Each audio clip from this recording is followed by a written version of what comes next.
Chapter 878.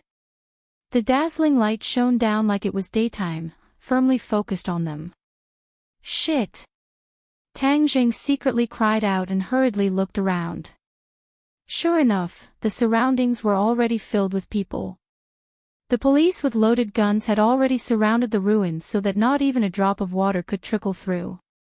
Each one of them held a gun, the black muzzle of the gun pointed at them. Two people walked out from behind the crowd and exclaimed at the same time, "Tang Jing, you didn't die." Ding Liang and number 2 looked at Tang Jing as if they had seen a ghost. They clearly already knew of his death. Tang Jing said with a smile, "I'm lucky, I won't die." Ding Liang looked at him in disbelief, and number 2, who was beside him, also stared at them with a burning gaze, his sharp gaze sweeping over them.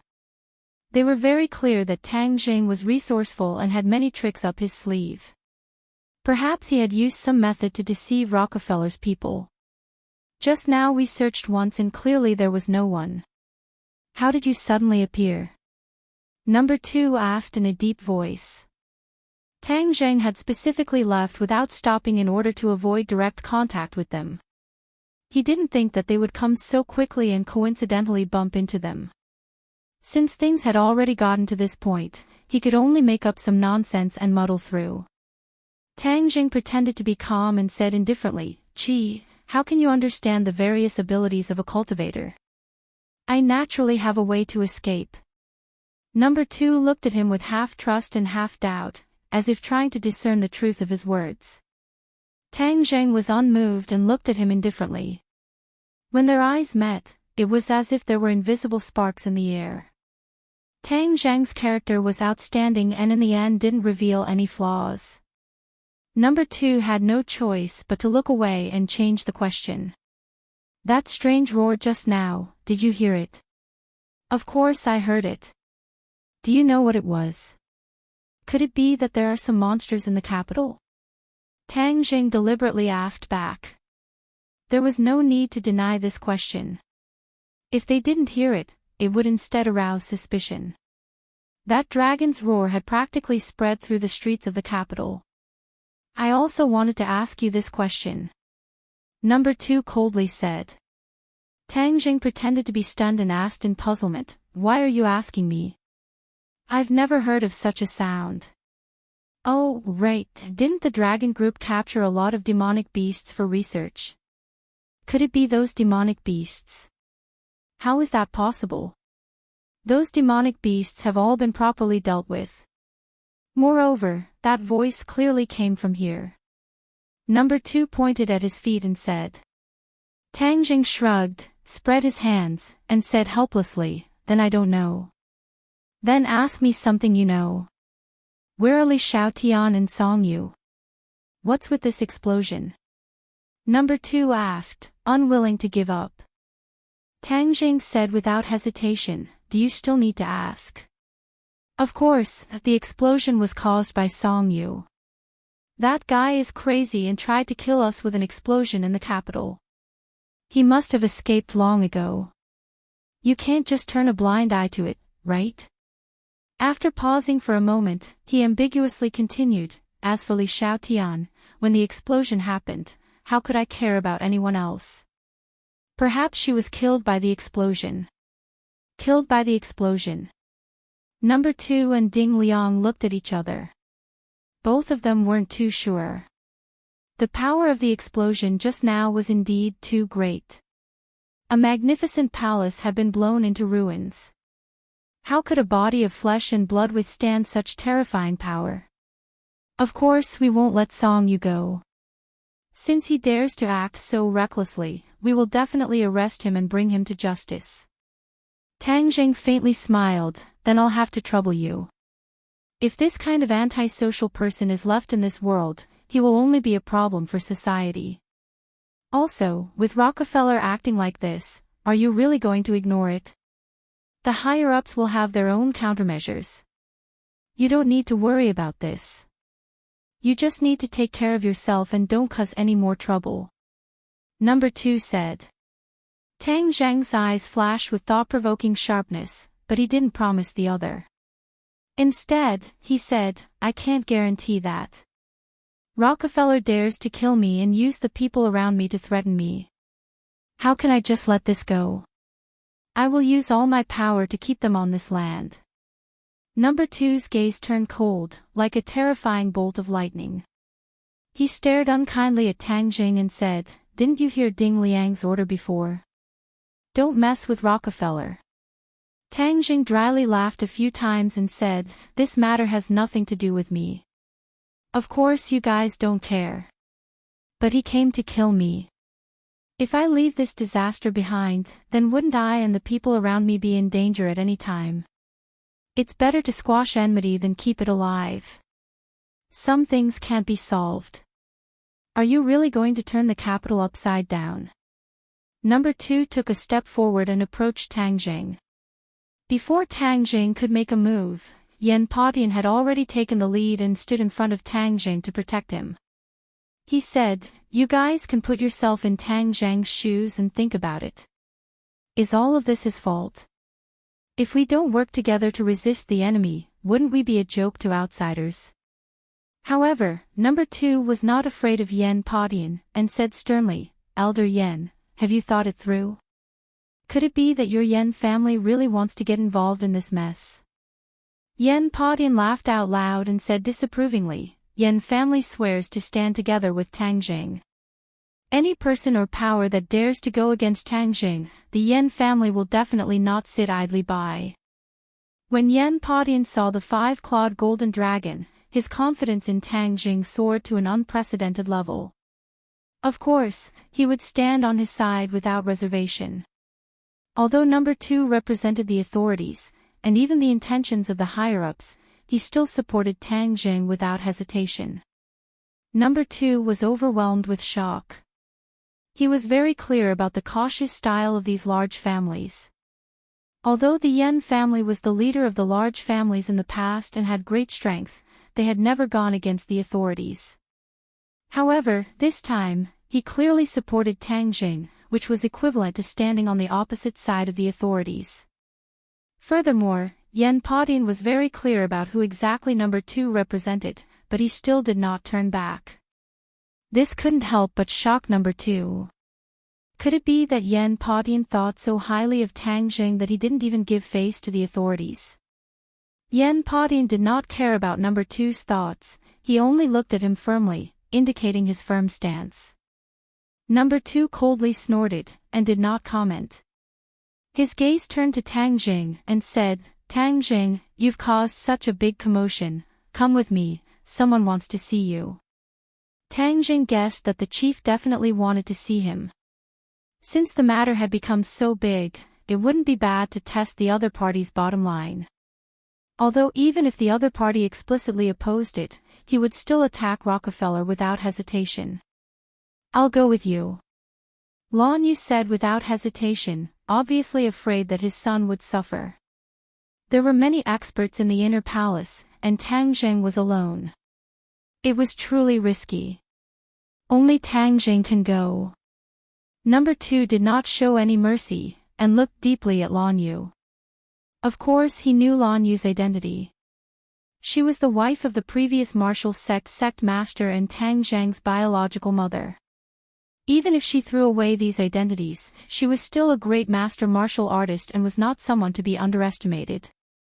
Tang Jing was full of confidence as he shook his head and said, Don't worry, I'm fine. But Lan Yu still wanted to dissuade him, but Tang Jing smiled and shook his head. His voice became gentler as he said, Go home and wait for me. Seeing her son speak so gently to her, Lan Yu was stunned, and her eyes sparkled as she looked at him. Tang Jing's attitude towards Lan Yu became much better. Although he could not personally call her mother, he was no longer as cold as before. Okay. Lan Yu's heart felt warm, and the corners of her mouth lifted in gratification and excitement. But when she turned her head and stared at number two, her eyes became especially sharp and full of aggression. She said with killing intent, If anyone dares to hurt little Jing, I will risk my life to kill them. No matter who it is, even if they escape to the ends of the earth, I will not let them go. This blatant threat made number 2 unable to do anything. After all, Guan Yu had the confidence to say this. Ding Liang hurriedly tried to smooth things over and said, "Everyone, don't misunderstand. Tang Zheng is just going back to cooperate with the investigation. Nothing will happen. You guys go back. Wait for me to come back, then we'll discuss how to deal with Rockefeller and Song Yu." Tang Zheng said without any hesitation. The few of them nodded, and with a tap of their feet, they flew out from the encirclement. With a few ups and downs, they disappeared into the night. The surrounding policemen were dumbstruck. "Let's go," number 2 said coldly to Tang Zheng. Tang Zheng smiled, and took a car with number 2 and Ding Liang to the heavily guarded courtyard house. But along the way, Tang Zheng saw that there were many more people on the streets. Although it was early in the morning, many citizens were walking on the streets. It was obvious that such a big commotion had disturbed their good dreams, and they all ran out to see what was going on. However, this was easier said than done. The streets and alleys were already filled with armed policemen, and there were also many soldiers who had joined in to maintain order and separate the crowd. The imperial city was already heavily protected, and no one was allowed to get close. As for what exactly happened in the center of the imperial city, because it happened in the dead of night, not even a single photo was sent out. However, paper couldn't wrap fire. The huge explosion and the dragon's roar would definitely cause a huge disturbance. Tang Zheng didn't say a word as he got out of the car and walked into the courtyard house. He found that the security of the courtyard house had at least doubled. Obviously, these people with high positions and power also knew that the situation was serious. They were deeply afraid that he would be affected, so they sent more people to protect him. Tang Zheng could clearly feel that there were already countless pairs of eyes spying on him in the dark. Perhaps if he did anything wrong, these people would rush out to deal with him. Tang Zheng smiled and didn't mind. He followed the two of them and easily arrived in front of the study. The chief was wearing a thin coat, standing in the courtyard outside the study with a serious expression. When he saw him come in, he gave him a deep look, and without saying a word, turned around and entered the study. Tang Zheng also walked in, and found that there were two other people in the study. These two people's auras were very strong, and were very similar to the two auras he had sensed in the dark before. These two people were probably Imperial Palace experts like number 2. They had always been in hiding, but this time they actually stood in front of Tang Zheng openly. Chapter 879. Tang Zheng glanced at number 1 and number 3, completely unconcerned. He had no ill intentions towards the bureau chief, so why should he be afraid of them? The bureau chief's face darkened as he looked at Tang Zheng sternly and said, "Do you know what you've done?" Tang Zheng calmly accepted it and lightly said, "Could it be that you think that I was the one who started all of this?" The bureau chief was slightly startled. He didn't expect Tang Zheng to dare to refute him. This was a challenge to his authority. In that instant, his gaze became extremely sharp. The atmosphere in the study changed. Number 1, 2, and 3 all tensed up, as if they would take down Tang Zheng as soon as the bureau chief gave the order. The bureau chief didn't give the order in the end. He only stared at Tang Zheng sternly, as if trying to see through his thoughts. Tang Zheng was like a big ball of cotton, causing all the power he released to disappear. He helplessly snorted angrily and said, "What's with that roar?" Obviously, compared to other things, that dragon's roar was what he was most concerned about. Tang Zheng shook his head as usual and pretended not to know. He said, "I don't know. I guess it's the sound of some monster." "Humph, monster, what monster?" the bureau chief asked, unwilling to give up. Tang Zheng shrugged and said, "There are millions of monsters in the world. How can I recognize all of them? Moreover, it's just a sound, so I can't tell." The bureau chief looked at him suspiciously and suddenly said, "Someone said it's a dragon's roar. What do you think?" Tang Zheng raised his eyebrows and pretended to be surprised. He asked, "Dragon's roar. Are there really dragons in this world?" He didn't seem to have any flaws, as if it was really the first time he heard of such a judgment. But his heart was beating like a drum. To be able to judge that it was a dragon's roar with just a roar, it seemed that the officials had many talents and guessed correctly. Number 2 also asked in surprise, "It's really a dragon's roar?" Obviously, it was also his first time hearing of such a judgment. Number 1 and number 3 obviously knew about this beforehand. They glared at number 2 fiercely, indicating for him to keep quiet.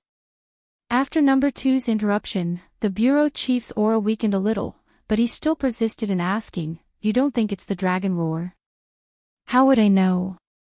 Tang Jing shook his head without hesitation.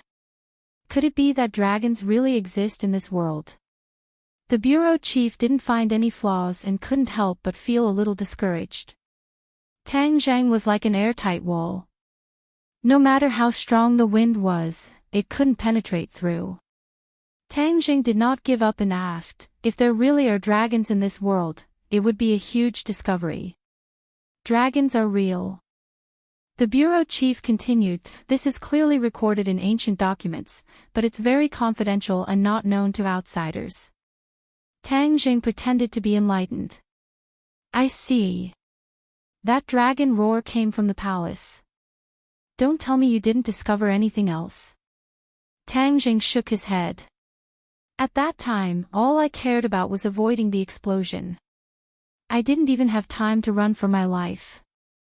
How could I have the time to care about other things?" The bureau chief nodded to himself. That kind of powerful explosion was indeed too dangerous. What Tang Zheng said was not unreasonable. "Then how did you manage to escape?" "Didn't I already say? Cultivators have their own life-saving methods.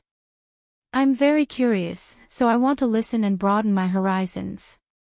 Tang Zhang's expression turned cold. "I'm afraid I can't comply.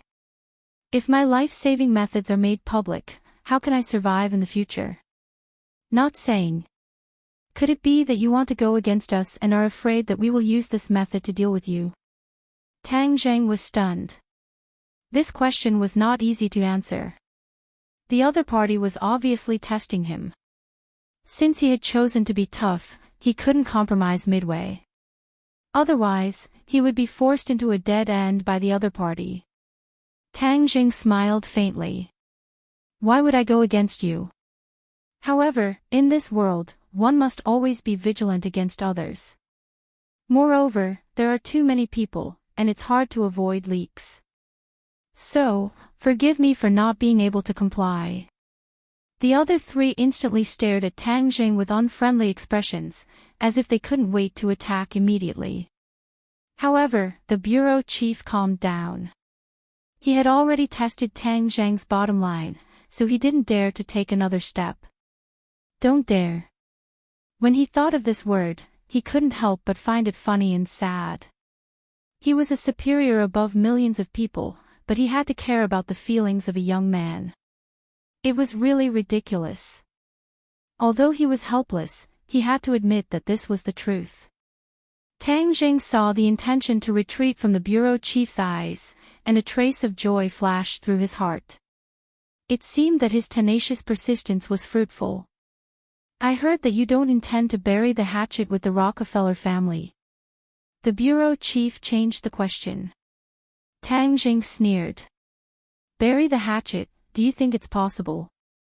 "Why not? The Rockefeller family is a big family and knows how to weigh the pros and cons. As long as we come forward to mediate, they will definitely take a step back. There's no need to fight to the death.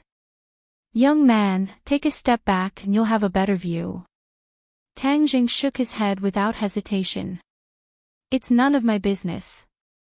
The Rockefeller family is not targeting you, so of course you can say that. Not only does he want to kill me, but he also wants to harm the people around me. This is my reverse scale. If anyone dares to touch it, I will definitely deal with him to the end and not let him have an easy time."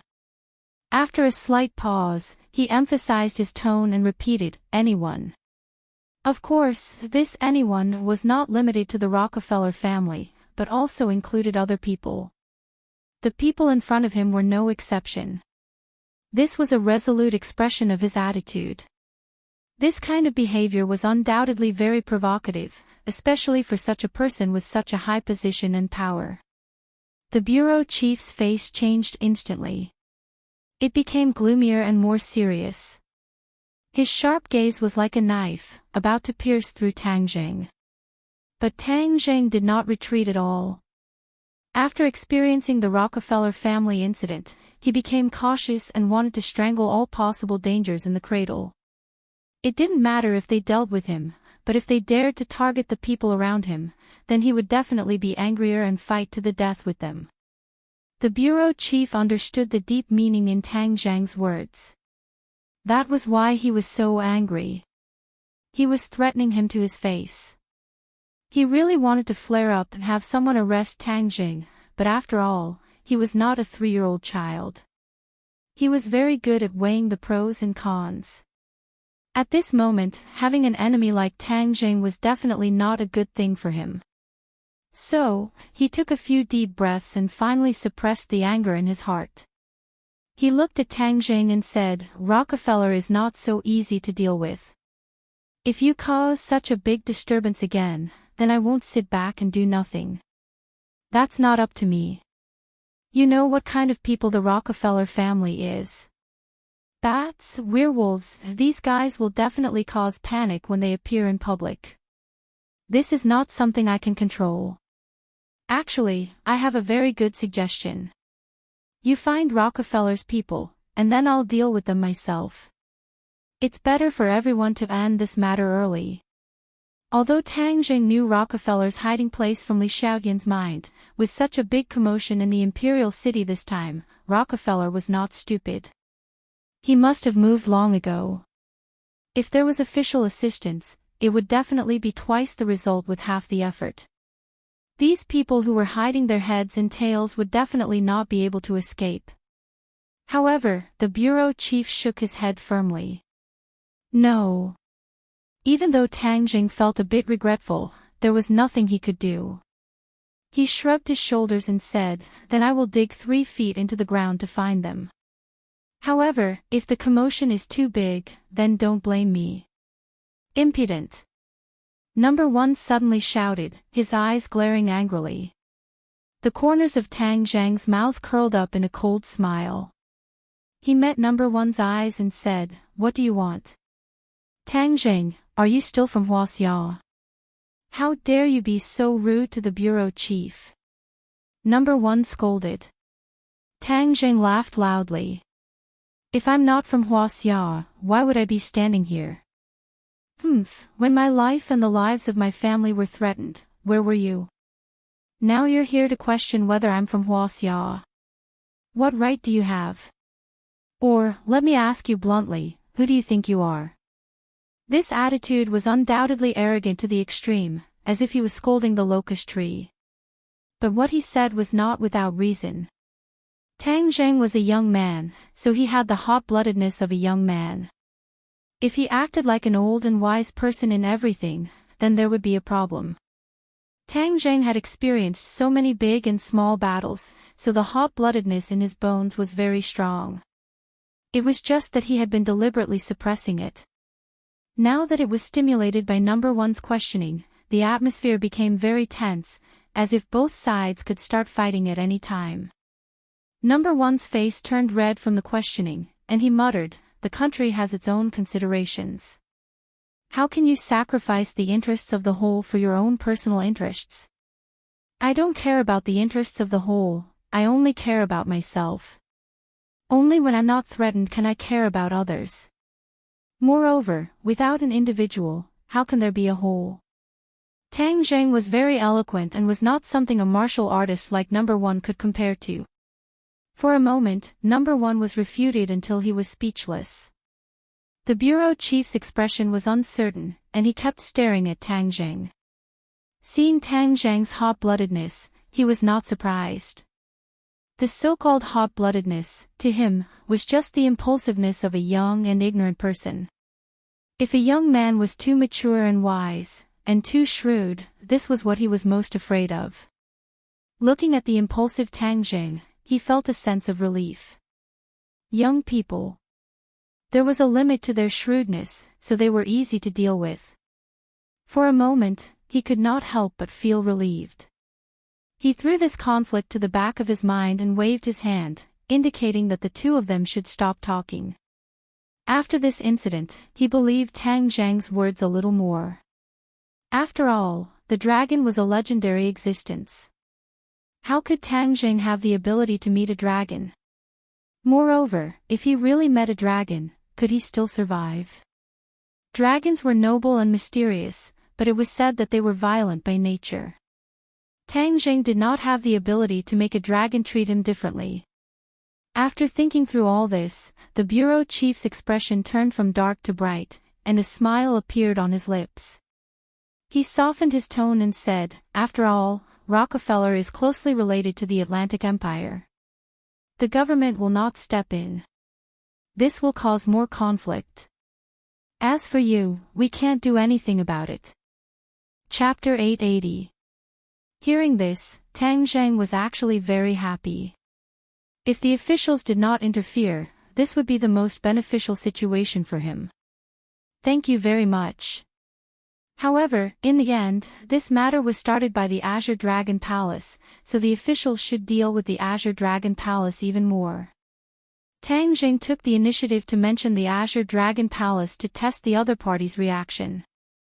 The bureau chief avoided talking about it and waved his hand. "The Azure Dragon Palace is too mysterious, we can't find it either. Your family has experienced such a thing, you should go back and comfort your family first." Tang Zhang's heart skipped a beat. The bureau chief's reaction was out of his expectations. He took the initiative to mention the Azure Dragon Palace, but the other party avoided talking about it, as if there was some secret behind it. Could it be the other party had some sort of relationship with the Azure Dragon Palace? But why didn't the information in Li Xiaoyan's mind mention this? The Azure Dragon Palace seemed to have always been an independent existence and had never been involved in the matters of the imperial court. Logically speaking, the Azure Dragon Palace shouldn't have anything to do with the other party. Tang Zhang secretly shook his head. There must be some unknown secret behind this, and he had no way of knowing it for the time being. He bid farewell and left, only to discover that the sky had turned white. After this night of torment, the capital would definitely be very lively today. After Tang Zhang left, Number 1 could not hide his anger as he said, "Bureau Chief, Tang Zhang is too arrogant, challenging authority, this kind of person cannot stay for long." The bureau chief smiled confidently. Although he challenges authority, he is also a useful chess piece. As long as he is used properly, he will be able to unleash a great deal of power. Moreover, he has the Empyrean Fairy, Tian Chanzi, and the Yen family behind him. If we touch him, it will affect the whole body, and the gains will not make up for the losses. Bureau Chief is wise. It was my fault for not thinking it through. Bureau Chief, at this time, Yen Potion's attitude is very unyielding. It seems that he has sworn to stand together with Tang Zhang. This is not a good sign. Number 2 recalled Yen Potion's attitude from before and said thoughtfully. A glint flashed across the bureau chief's eyes as he said, "The Yen family is arrogant. Now that the other two families have fallen, the Yen family is in the limelight. However, the tallest tree in the forest will be destroyed by the wind. Isn't there still the Ya family in the capital? We must support the Ya family. We must not let the Yen family dominate the family." Understood. Even in his dreams, Yi Xuanji would never have thought that such a good thing would fall on his head. Originally, he was just hiding like a turtle, waiting for an opportunity to make his move. With the support of the government, it was foreseeable that the Ya family would develop rapidly in the near future. "Chief, do you think Tang Zhang really doesn't know about dragons? Although his cultivation level is high, he's still a young man after all. He can't keep his cool and is easily impulsive. We've tested him many times, but he didn't show any flaws. It seems like he really doesn't know, the bureau chief said after a moment of silence. If Tang Zheng were to hear this, he would definitely be very happy. He had worked so hard to put on an act and finally managed to deceive everyone. But dragons are legendary existences. Where are we going to find them? That dragon's roar came from the ruins. Even if you have to dig 3 feet into the ground, you must find the dragon for me. Yes. When Tang Jing returned home, the sky was already bright. However, he suddenly discovered that there were traces of battle in front of the villa. He turned pale with fright. Could it be that this place was also attacked? He hurriedly rushed into the house, only to find that everyone was sitting in the living room, safe and sound. When they saw that he had returned, everyone stood up one after another. Are you okay? Faced with all the greetings, Tang Jing revealed a trace of a warm smile and said, I'm okay. That's good. I thought they were really going to do something to you. Humph, if they really dared to do that, I'd Lan Yu, will fight them to the end even if it means risking my life. Lan Yu was like a tigress, protecting the tiger cub Tang Jing. What happened outside? Tang Jing pointed outside the house and asked. Someone came to attack us last night, but we've already beaten them back. Tang Zheng was overwhelmed with shock. Fortunately, he had left the Empyrean ferry behind. Otherwise, it would not have been so easy for others. Rockefeller's people. No, island nation's people. Island nation's people. Tang Zheng was shocked. Weren't the people of the island nation close to the 100 Faces Star Lord? Could it be that the 100 Faces Star Lord had also come to the capital? However, if there was a 100 Faces Star Lord in the attack last night, then the battlefield would definitely not be like this. What about the people of the island nation? There were a lot of casualties, and then they fled. We were worried that there would be an ambush, so we did not chase after them. However, it was a woman who led the team. Fang Shishir said. It's Junko. Wu said. She had seen Junko in the island nation before, so she was naturally familiar with her. Tang Zheng was shocked. Junko of the Imperial Preceptor's mansion. The Imperial Preceptor was dead, but she was still alive. It seemed that she had inherited the Imperial Preceptor's mansion. This time, his enemies were here, the Imperial Preceptor's mansion and the Rockefeller family. Without a doubt, these two groups of unrelated people gathered together because of the Azure Dragon Palace's conspiracy. Moreover, the information obtained from Li Xiaotian also confirmed this point. Where's Junko? Did you catch her? No, this woman is too cunning. She escaped. Tang Zheng looked at the Empyrean fairy and asked, did the 100 Faces Star Lord come? The Empyrean fairy shook her head, he didn't come, but the strength of these people last night is not to be underestimated, especially that Junko. She is actually in the Master Realm and knows some strange spells. Master Realm? Tang Zheng was shocked. He still remembered that Junko was only in the innate realm, but she reached the Master Realm in such a short time. He was afraid that only the 100 Faces Star Lord could do this. I was right, this group of people from the island nation really can't be separated from the 100 Faces Star Lord. As for the spells she knew, ninjutsu was originally a branch of spells.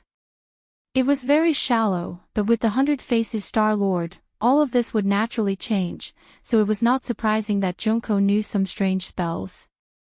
In fact, there was a big difference between the ninjas of the island nation and the traditional martial artists. Ninjutsu was a deformed existence that combined martial arts and spells. If one practiced ninjutsu, they would not be able to reach the peak of martial arts or spells, and would be greatly restricted. This was why the island nation gathered the strength of the whole country, but after all, there were not many ninjutsu masters. There was no other way, the route was restricted. However, this also led to an advantage, that was, they could not only practice martial arts but also some shallow spells. It could be imagined that the person who created the ninjutsu back then was also a genius.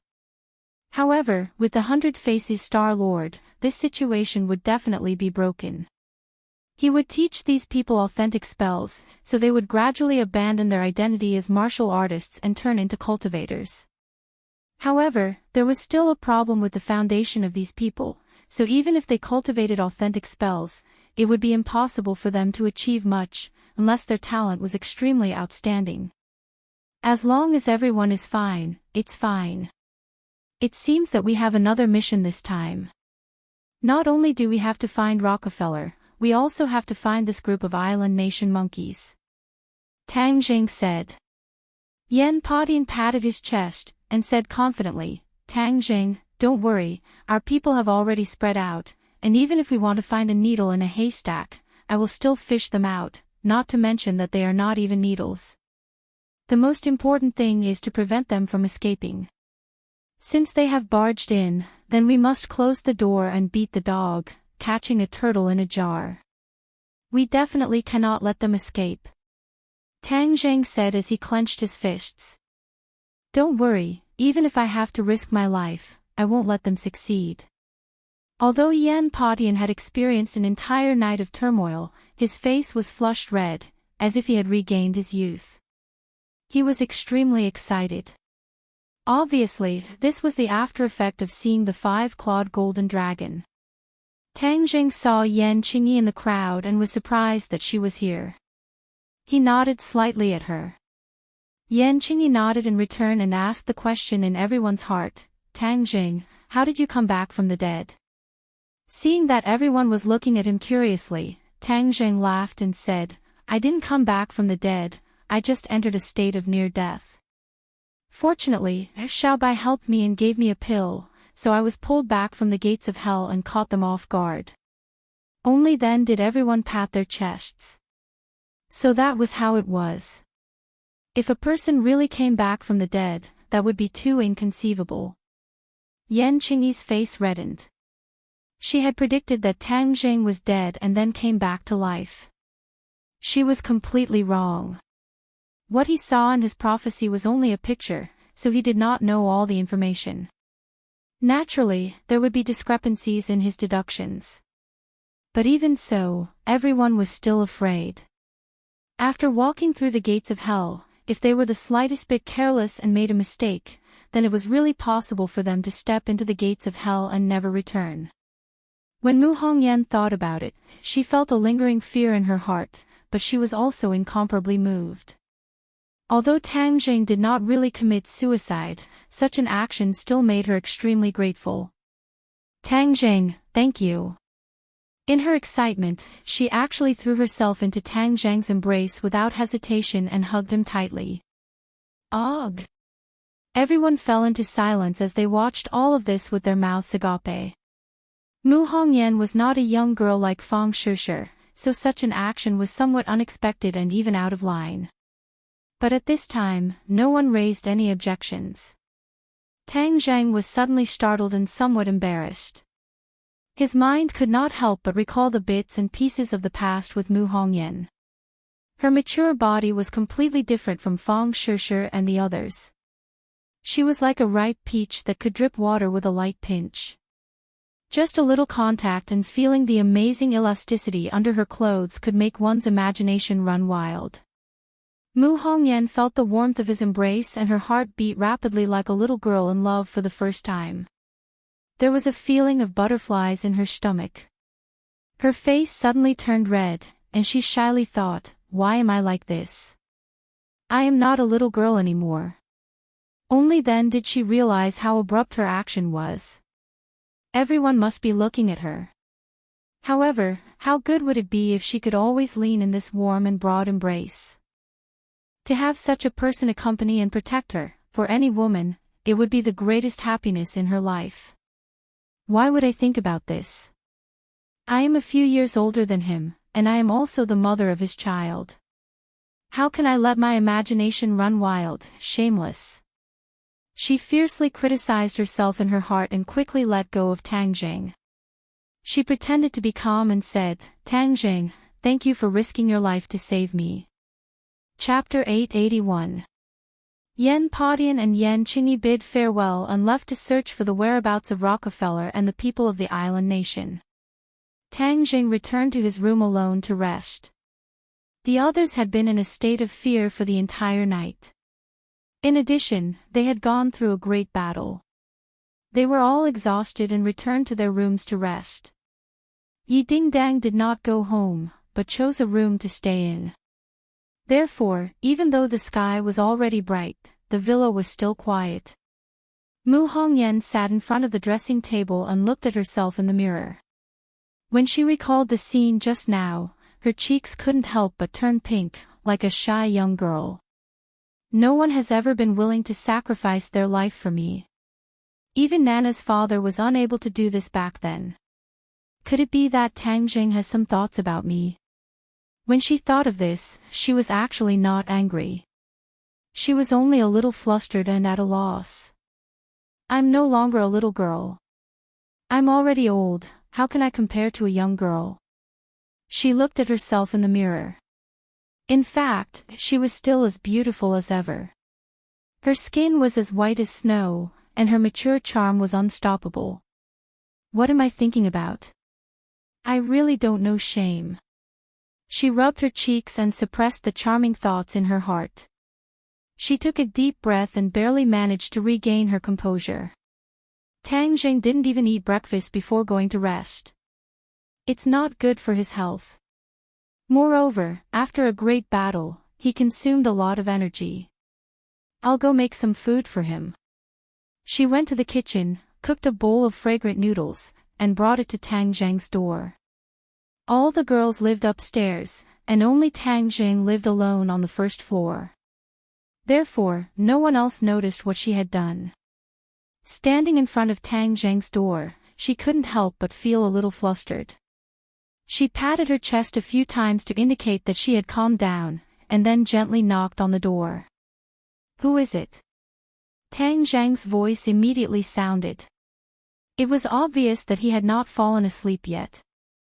It's me. Can I come in? Come in. She opened the door and walked in.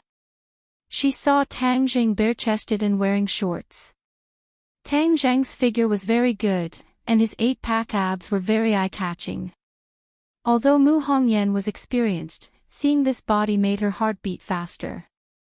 She quickly concealed her inner thoughts and looked straight ahead. She didn't dare to look at Tang Jing any longer. I've cooked a bowl of noodles for you. Eat it while it's still hot, and then rest. You must be exhausted after such a long day. Tang Jing was slightly stunned. He didn't expect her to be so thoughtful. He smiled, Sister Mu, you are too polite. My body is very good. I won't be hungry if I don't eat. Mu Hongyan said seriously, although you're young, you can't be so careless with your health. Humans are made of iron and steel, if you don't eat a meal, you'll be hungry. I'm not as capable as them, so I can only cook for you. Tang Jing's smile suddenly froze. That last sentence was too misleading. She was going to let him eat the noodles. Why am I so dirty? Tang Jing complained to himself. He quickly got rid of these messy thoughts. Seeing his reaction, the smart Mu Hongyan immediately realized the ambiguity in her words. Her heart was anxious and embarrassed. How could I say such shameless words? Looking at his appearance, he must have misunderstood. Then what will he think of me? In a moment of desperation, her hand slightly trembled and the bowl fell from her hand. Tang Jing's eyes were sharp and his hands were fast. He immediately reacted and his figure flashed in front of her. His big hand reached out and caught the bowl. Mu Hongyan was in a daze. She only felt a strong masculine aura hit her in the face. Tang Jing's bare upper body was just inches away, creating a strong visual impact for her. Her breathing suddenly became rapid. Her cheeks were as red as an apple and her eyes were blurred. Mu Hongyan was nearly 30 years old. It was the age of tigers and wolves. She had not come into contact with a man for so many years. Tang Zheng was so outstanding. In this kind of environment, he instantly firmly attracted all of her attention. All kinds of thoughts that were originally suppressed came flooding in like a tide. She unexpectedly reached out her hand and pressed it on Tang Zheng's chest. Tang Zheng was suddenly startled. Like a sculpture, he did not move. He held the bowl in one hand and stopped in midair with the other hand, not knowing what to do. He looked at Mu Hongyan with a complicated gaze. Seeing her reaction, his heart swayed. A woman was most beautiful when she was in love. Without a doubt, Mu Hongyan was in love now. That flirtatious appearance was like a fire seed that fell into Tang Zheng's body. His current cultivation was profound. Without a doubt, his pure yang energy had been accumulating. Moreover, because of Lan Yu's arrival, he did not dare to casually sneak into anyone's room at home. Therefore, during this period of time, his pure yang energy was only accumulating. Without the harmony of yin and yang, it had long become restless. Without a doubt, Mu Hongyan's fire seed ignited the pure yang energy in his body, causing him to become restless. Mu Hongyan's hand came into close contact with Tang Zheng's skin. She could not help but feel an electric shock. This was a feeling she had not felt for many years. Her eyes were blurred, her eyes were wandering, and her breath was like orchids. She could not help but think of the scene of Tang Zheng saving her without hesitation. Her heart softened again. If a woman had such a man to protect her, what else could she ask for? Career, power, money. She did not want any of them. She only wanted such a man, such strong shoulders, broad chest, and warm embrace. She was in a daze and actually rushed forward to hug Tang Zheng. That warm embrace gave her a sense of security that was particularly intoxicating.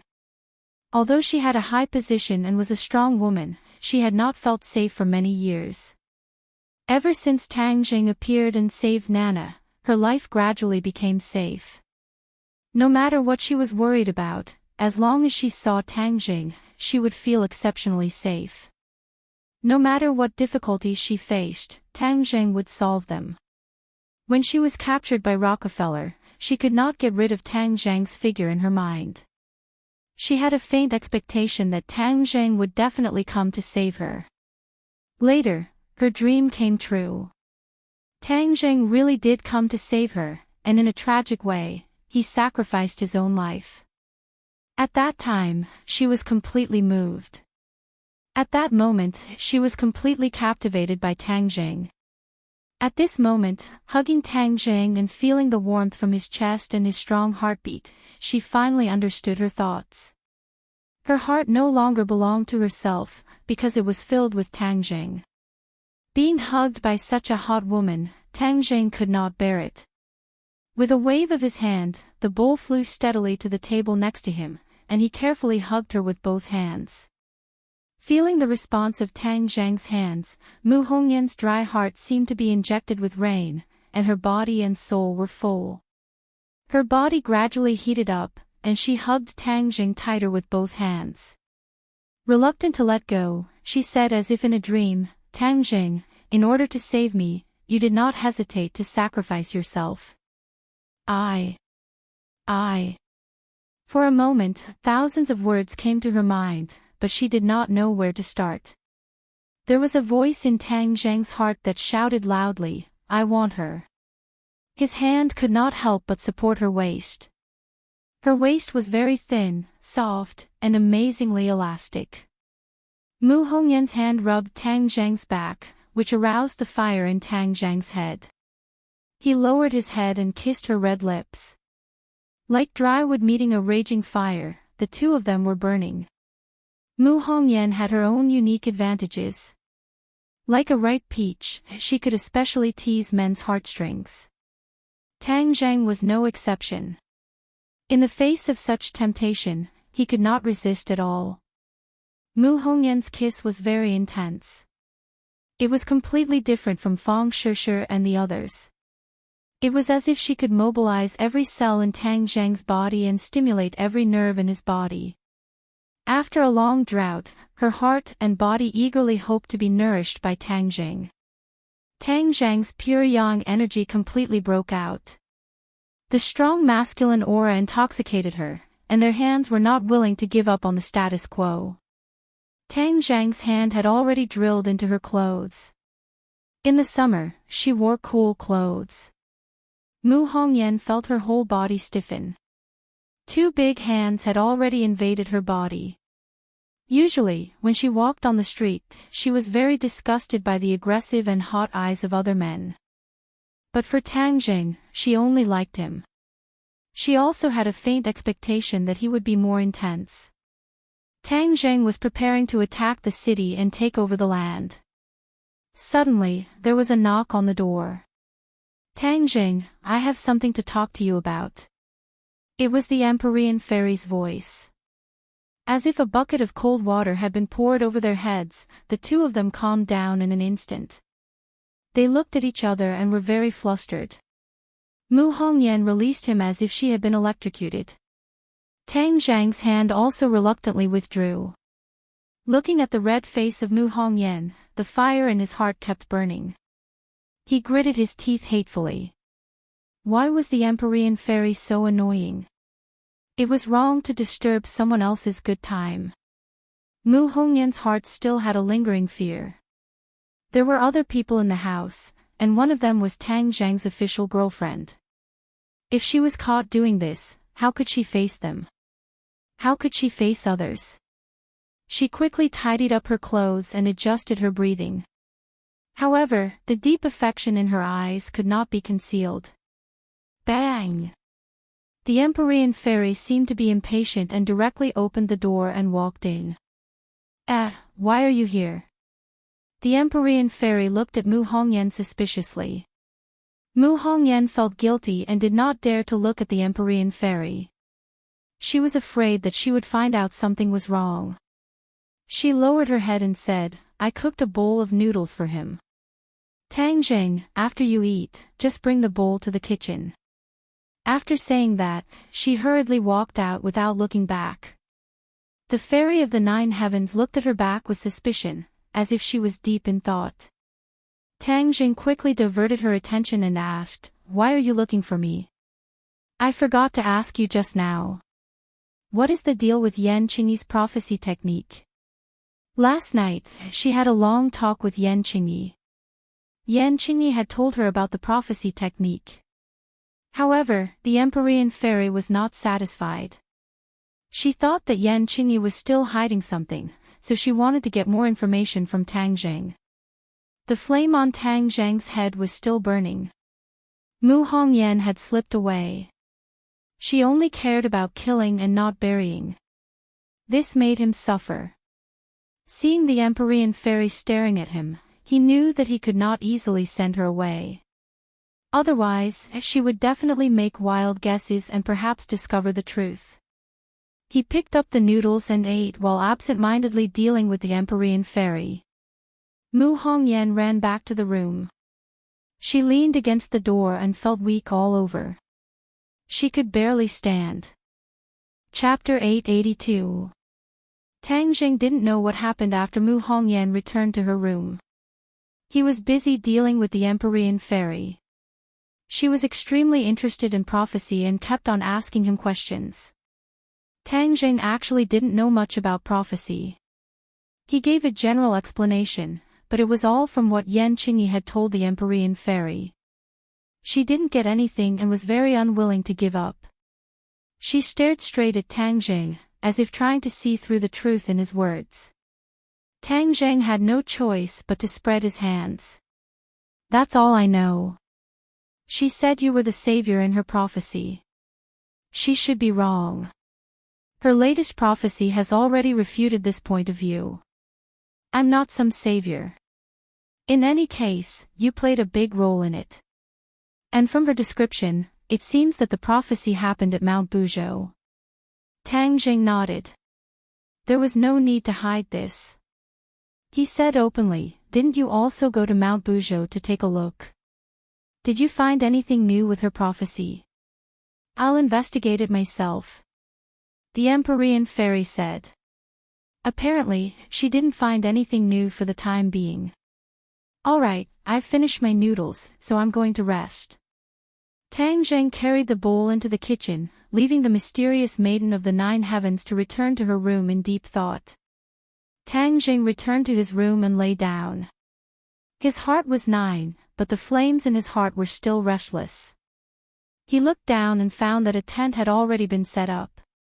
This won't do. I'll be finished if this kind of pure yang energy erupts. Moreover, it's at such a critical time. If the pure yang energy erupts during a battle, then I won't be able to keep my life. He got out of bed and tiptoed to the 2nd floor. Just as he was about to sneak into Mu Hongyan's room, Yi Dingdang suddenly opened the door and walked out.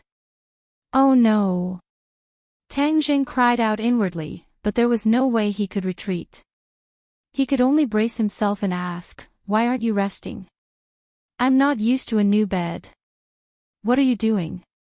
Of course, Tang Jing did not dare to say that he was looking for Mu Hongyan. He had an idea and took advantage of the situation to pull Yi Dingdang into the room. He closed the door and said, "I missed you, so I came to look for you." Sweet talk. That being said, Yi Dingdang was obviously very happy. You were still very introverted in high school. Why are you getting more and more thick-skinned now? Tang Jing chuckled. Did he say so? Why didn't I notice? As he spoke, he reached out and hugged Yi Dingdang. Hey, what are you doing? Yi Dingdang felt as if she had been electrocuted. She quickly dodged, but she couldn't escape from Tang Zhang's evil claws. She was tightly held in his arms. Why is your body so hot? Yi Dingdang suddenly asked. I missed you. Tang Zhang could no longer hold back the restless pure yang energy. His large hands began to misbehave. Don't. Yi Dingdang's body stiffened. There are so many people in the house. They will hear us. This was Yi Dingdang's first time living in Tang Zhang's house. She never thought that she would encounter such a situation. Of course, she couldn't help but panic. Tang Jing gently comforted her. Don't worry, the sound insulation is very good. They won't be able to hear us. Do you usually do this kind of bad thing at home? Aren't you afraid that others will find out? Yi Dingdang suddenly asked. Tang Jing couldn't help but sigh. This woman's brain circuit was really different. She could even think of this kind of question at this time. How could that be? Tang Jing said without blinking. He decided not to give her a chance to speak. He leaned over and kissed her. Yi Dingdang tenderly cried out and could no longer say a word. In fact, after experiencing yesterday's incident, she was also a little scared. She just didn't show it. Now that she was alone with Tang Jing and fell into his passionate kiss, her emotions erupted like a flash flood. After a brief resistance, she devoted herself wholeheartedly and passionately responded to his demands. The two quickly fell on the bed and rolled into a ball, entangled together. This time, Yi Dingdang clearly felt a hot qi enter her body and wander through her meridians. Tang Jing also felt a cool pure yin energy enter his body and gradually neutralize the restless pure yang energy. Finally, it turned into qi and gathered in his dantian. Yi Dingdang had been deliberately suppressing her voice, but in the end, Tang Zhang's strength was too great. She had no choice but to let go of her body and mind to cooperate with him. Fortunately, the room's sound insulation was good. Otherwise, everyone would have heard this beautiful and moving sound. In the afternoon, when Tang Jing woke up, there was no beauty beside him. This was because he had been driven out by Yi Dingdang and had to return to his room. The two were affectionate for a long time. Tang Zhang's pure yang energy was finally appeased. The qi in his body increased a little. When will these sneaky days come to an end? He sighed. However, even though he said so, he didn't dare to really publicize such a chaotic relationship. If he did, he was afraid that he wouldn't even have the opportunity to sneak around. He opened the door and walked out, only to find that everyone was gathered together. However, there were two more people in the living room. One was sitting, and the other was standing like a puppet.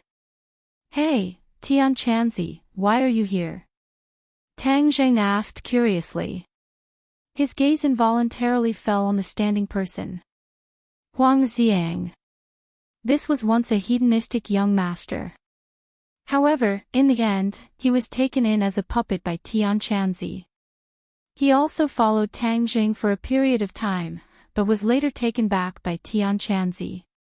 He had always been puzzled as to what Tian Chanzi did with him. He didn't expect that he would be brought back today. Moreover, Tang Zheng clearly felt that the yin energy on his body was dense. It was almost the same as the people in the ghost realm. This was the dog days of June, but just by standing there, he was better than the air conditioning. Almost the entire hall's temperature dropped by several degrees, making people feel cold. Seeing Tang Zheng look at Huang Xiang, Tian Chanzi laughed. He waved at Tang Zheng and pointed at Huang Xiang. He said proudly, "Tang Zheng, look at my results." Tang Zheng suspiciously stared at Huang Xiang and said, "His strength has increased a lot." It's more than a lot. He's almost at the peak. Do you know? This is the advantage of being a puppet. His cultivation speed is amazingly fast. I think he's not much worse than you. Do you know what his current strength is equivalent to? The other party's yin energy was too heavy. He didn't have the conventional cultivation level. He could only rely on his combat ability to judge. Therefore, Tang Zheng couldn't tell. He shook his head and said he didn't know. Tian Chanzi seemed to have known his answer. He said proudly, "Golden Core 9th grade. It's higher than your Golden Core 7th grade. Are you jealous?" "What, Golden Core 9th grade?" Tang Zheng was shocked. This was really beyond his expectations. One must know that Tang Zheng's cultivation speed was already heaven-defying, but Huang Xiang was even more heaven-defying than him. I found him an excellent yin place, surrounded by 100 ghosts, and not a single blade of grass grew. If an ordinary person were to go there, they would probably be scared to death. He has been silently cultivating there, and in the end, all the ghosts were absorbed by him, which is why he has reached such a level of cultivation. Furthermore, he is invulnerable, and has an indestructible body, which is similar to your primal chaos Vajra spell. Tian Chanzi was like a child showing off his toy, looking like he deserved a beating. The others were also shocked, especially Yi Dingdang. He had seen Huang Xiang before, but he never thought that his cultivation would be so powerful. After Tang Zheng recovered from his shock, he was not envious, and said, "After all, he doesn't have his own consciousness, and is a puppet, just like a dead object. No matter how high his cultivation is, no matter how fast his speed is, why would I be envious?" This was the truth. If he lost his consciousness and only pursued the increase of his strength, then he would be neglecting the essentials. Therefore, this was the power of a celestial walker. Under normal circumstances, his cultivation would increase at a godly speed. How could a puppet be compared to a celestial walker? Seeing that he did not hit Tang Zheng, Tian Chanzi was extremely disappointed, and said unwillingly, "Your mentality is really getting better and better, no wonder you don't have any inner demons. I don't know where you got such dog's hit luck. How could you not have any inner demons for no reason?" Tang Zheng had never told anyone about the matter of the Langya Pavilion. This was one of his biggest secrets, so of course he could not easily show it to others, so they did not know that he had used the exorcist mirror to do this. Tang Zheng smiled faintly, "Maybe this is because I'm handsome." Tian Chanzi was so angry that he glared at him fiercely and muttered, "Can handsomeness be eaten?" After a pause, he waved his hand at Fang Shishir, and Fong Shishir came in front of him. Tian Chanzi smiled with gratification. Good disciple, you have become my disciple, but I haven't given you a gift. That little brat has made fun of me many times, saying that I am stingy. How could he know my thoughts? How could I be stingy with my own disciple? Here, I brought you a gift today. After saying this, he pointed at Huang Xiang. Everyone was stunned. He actually wanted to give a 9th grade golden core Huang Xiang to Fong Shishir. Your cultivation is still too weak, so you will always be at a disadvantage when you meet enemies. Therefore, with him protecting you, normal people will definitely not be able to harm you in the future. Disciple, do you think this gift of mine is good? Tian Chanzi looked at Fong Shishir with shining eyes, as if he was waiting for the word good from her mouth. Fong Shishir was stunned. She never thought that she would have such a powerful puppet to protect her, and for a moment, she was at a loss. However, when she looked at the gloomy Huang Xiang, her heart suddenly jumped, and she was somewhat unwilling to accept this gift. After all, girls liked beautiful things, and Huang Xiang really couldn't be considered beautiful. Tian Chanzi was stunned, and suspiciously asked, "You don't want it?" "Master, senior sister doesn't want it, but I want it," Princess An said without any disdain. Obviously, she was very clear about the value of such a puppet. Although it looked gloomy, it was powerful, and this temptation was not small. Tian Chanzi turned a deaf ear, as if he didn't even consider Princess An. They were the same master, but the difference in treatment was too big. The princess was very hurt. "Master, this..." Fong Shishir hesitated. Tang Zheng was very clear about the use of Huang Xiang, and quickly said, "He, Tian Chanzi, you are finally generous for once. Shishir, quickly thank your master." "Oh." When Fong Shishir heard Tang Zheng say this, she swallowed back the words of refusal, and reluctantly squeezed out a smile, and reluctantly said, "Thank you, master." Tian Chanzi wanted to cry, but no tears came out. Was there a master as miserable as him? He had carefully prepared this gift for so long, but his disciple didn't accept it, and even needed Tang Zheng to say good words for him, before reluctantly accepting it. Chapter 883. Fong Shishir reluctantly accepted this special gift. Tian Chanzi also told her how to control Huang Xiang. And was envious. This master was really biased. However, she didn't dare to be angry.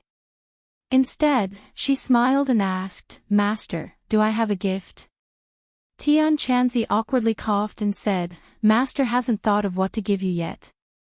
When the time comes, I will naturally give it to you."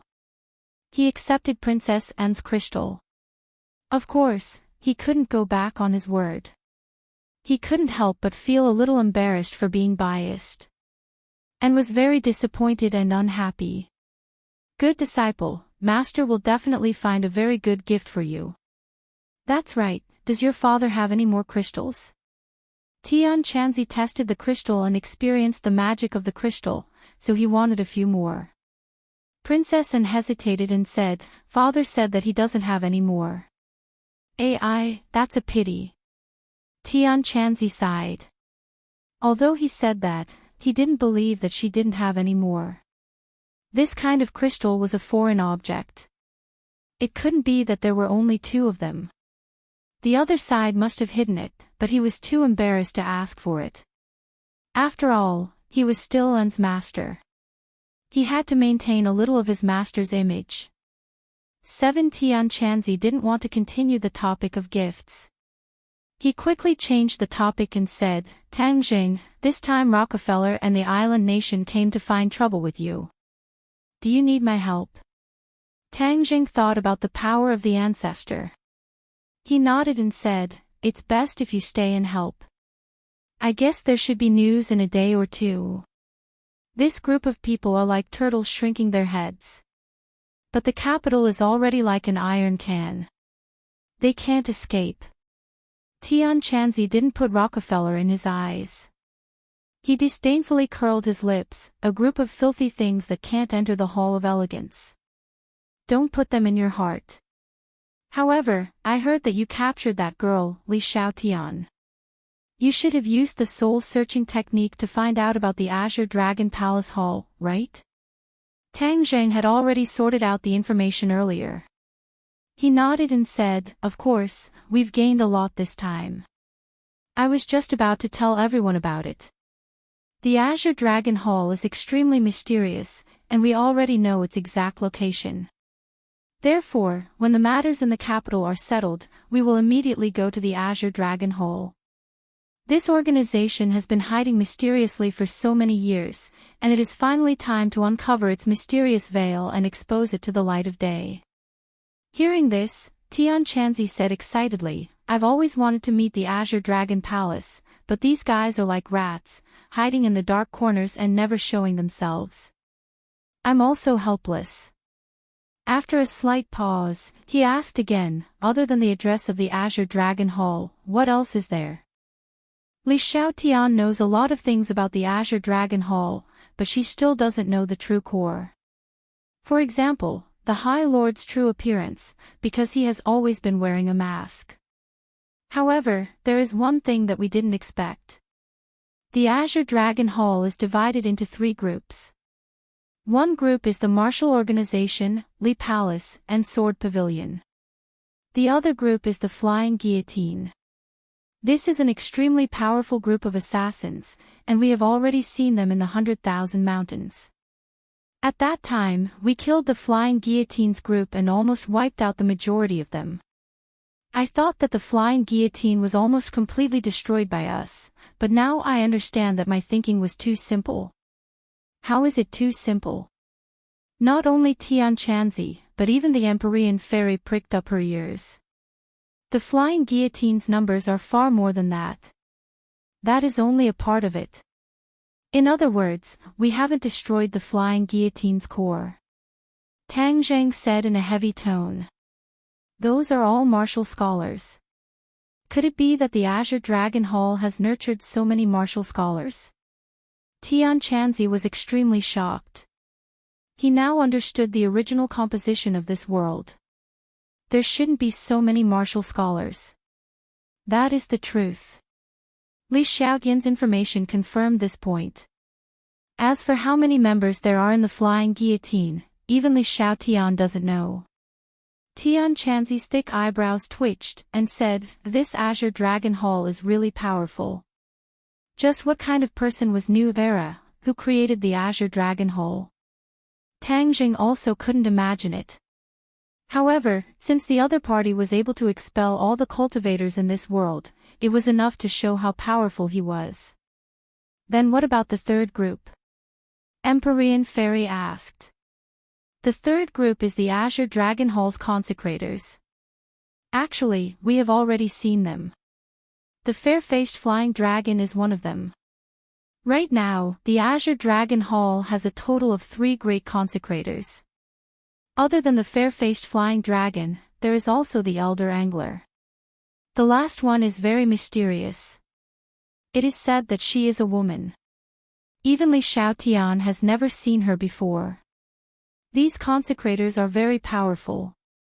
Among them, the fair-faced flying dragon's cultivation is the weakest. However, you have already seen it. He is already a martial king. Tang Jing spoke tirelessly. His heart was also stirred up. The layers of mysteries of the Azure Dragon Hall were unveiled. What was revealed was a truth that shocked even Tang Jing. Tian Chanzi's eyes flickered with an ominous glint, and said, since the Azure Dragon Hall is so mysterious and powerful, then we cannot just sit and wait for death. This time, we must take the initiative to attack and give the other party a fatal blow. Tang Jing nodded his head in agreement. This was also his point of view. If the other party received the news and escaped, then they would not be able to find him in this boundless land. Therefore, you did the right thing. You must not let that girl surnamed Li go back and spread the news. In order to avoid future troubles, we must get rid of her now. Tian Chanzi said decisively. With a thought from Tang Jing, Li Xiaotian flew out from Sumra world and lay on the sofa motionless. Tang Zheng looked around and discovered that everyone was curiously looking at Li Xiaotian. Even Nana was no exception. Nana was ignorant and asked curiously, "Is Sister Li asleep?" She had seen Li Xiaotian before and had a deep impression of him. Tang Zheng's heart moved. The child was here, so he naturally could not kill her at home and dirty the house. Thus, he smiled at Nana and said, "Nana, go back to your room and play." Oh. Nana stared suspiciously and returned to her room under the guidance of Mu Hongyan. Tang Zheng looked at everyone and said, "I will take her out first." Marshall hated Li Xiaotian to the bone and said, "You must kill her. You cannot let her harm others." Regarding Li Xiaotian's various actions, Marshall had long been unable to suppress her anger and killing intent. This vicious woman had almost caused her to lose two of her most important people. How could she forgive her? Tang Jing nodded and carried Li Xiaotian out of the villa and walked straight into a nearby forest. Looking at her beautiful face, Tang Jing sighed. "In your next life, be a good person. Don't be so scheming and have a heart as poisonous as snakes and scorpions." Tang Jing was about to put her down when he discovered that she was slowly opening her eyes and waking up. Tang Zhang's heart trembled and he subconsciously let go of her hand. Bang! Li Xiaotian came into close contact with the ground. She cried out, "It hurts, it hurts." Tears actually flowed out of her eyes as she cried like a pear blossom in the rain.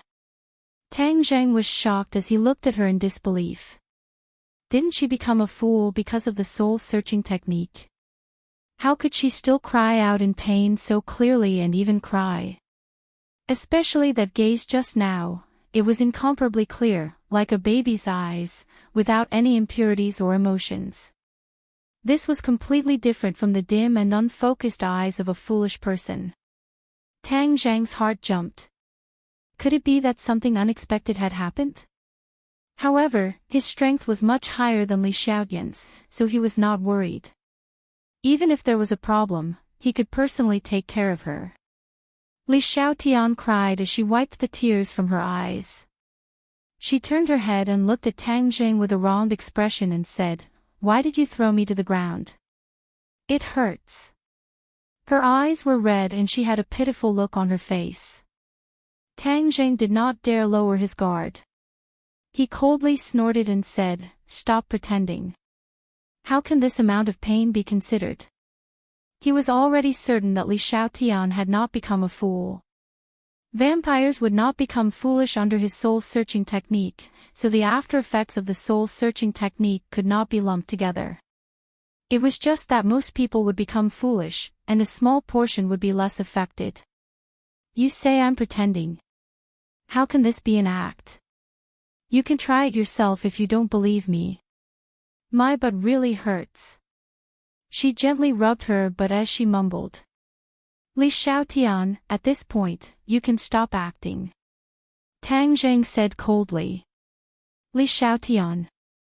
You said my name is Li Xiaotian. Ah, why can't I remember who I am? Where is this, and who are you?"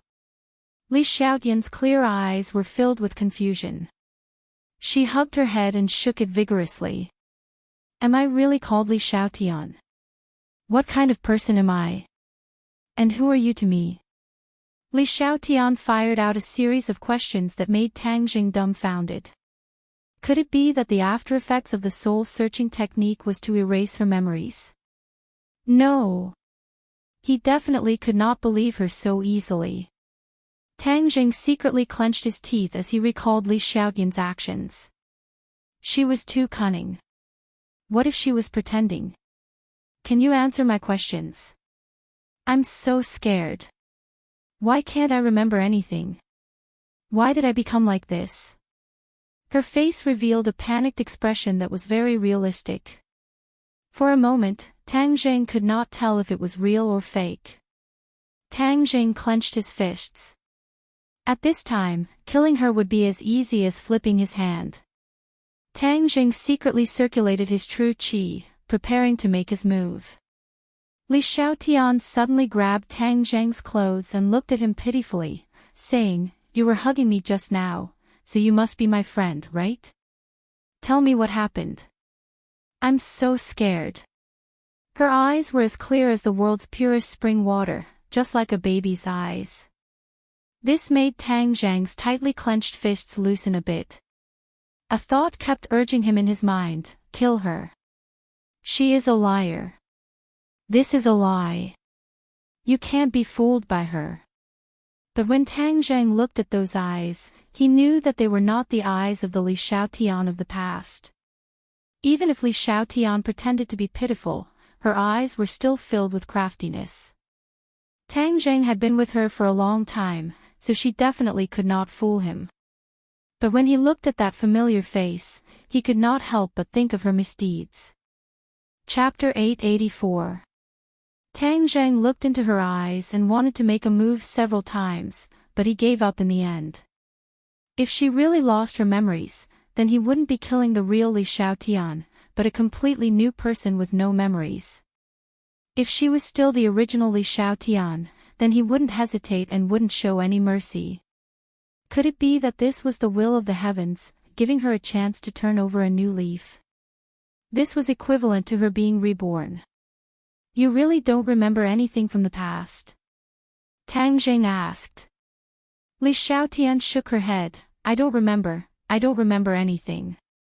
You're not lying to me. Why would I lie to you?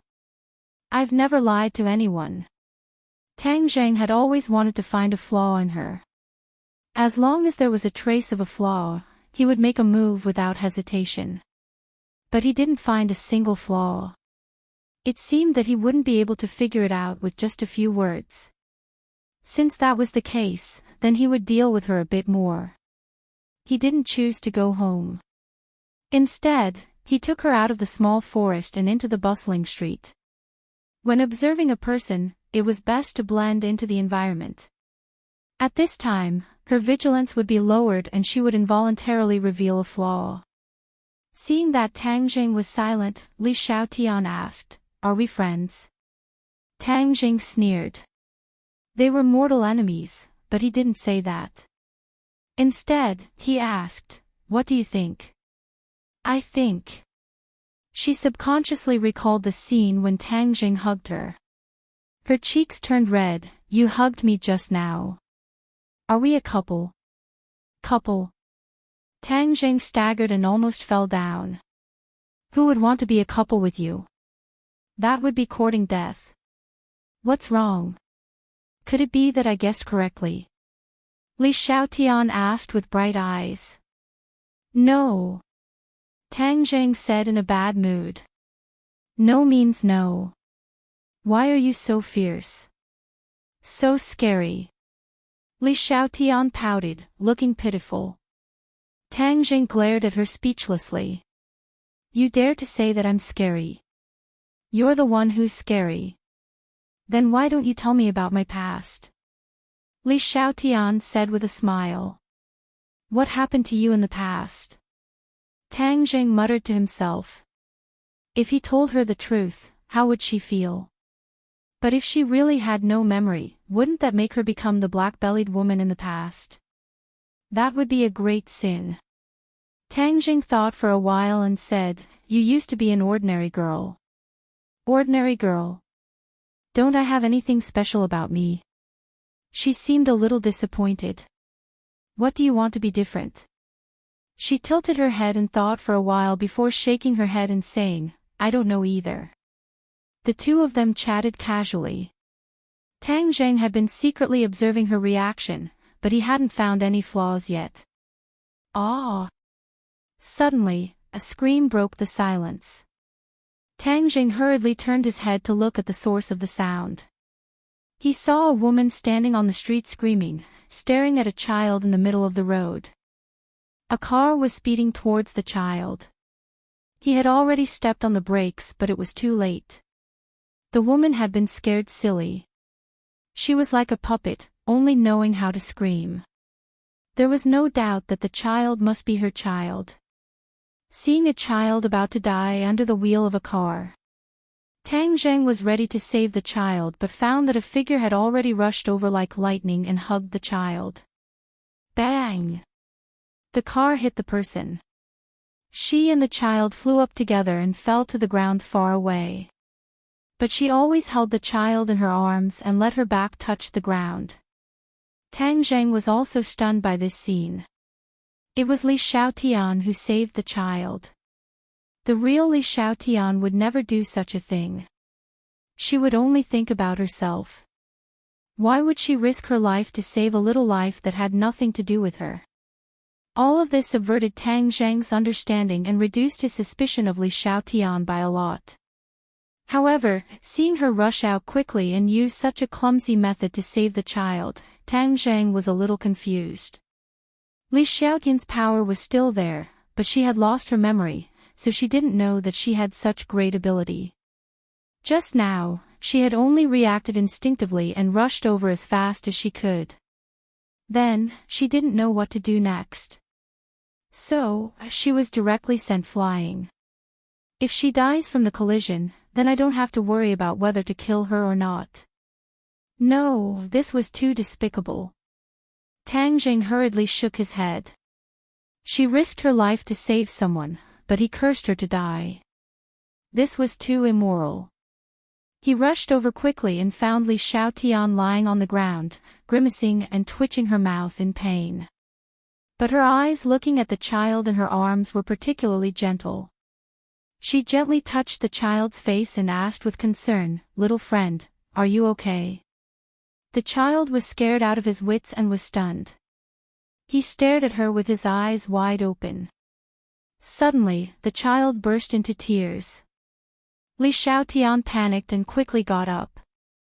She checked the child with both hands and said anxiously, "Little friend, don't cry. Did you fall down somewhere? Tell me, let's go to the hospital." That anxious look definitely didn't seem to be fake. Tang Zheng stood aside and quietly observed her every move. He couldn't help but feel absurd. Did the soul-searching technique really transform the two-faced woman, erase her memory, and turn her into such a caring person?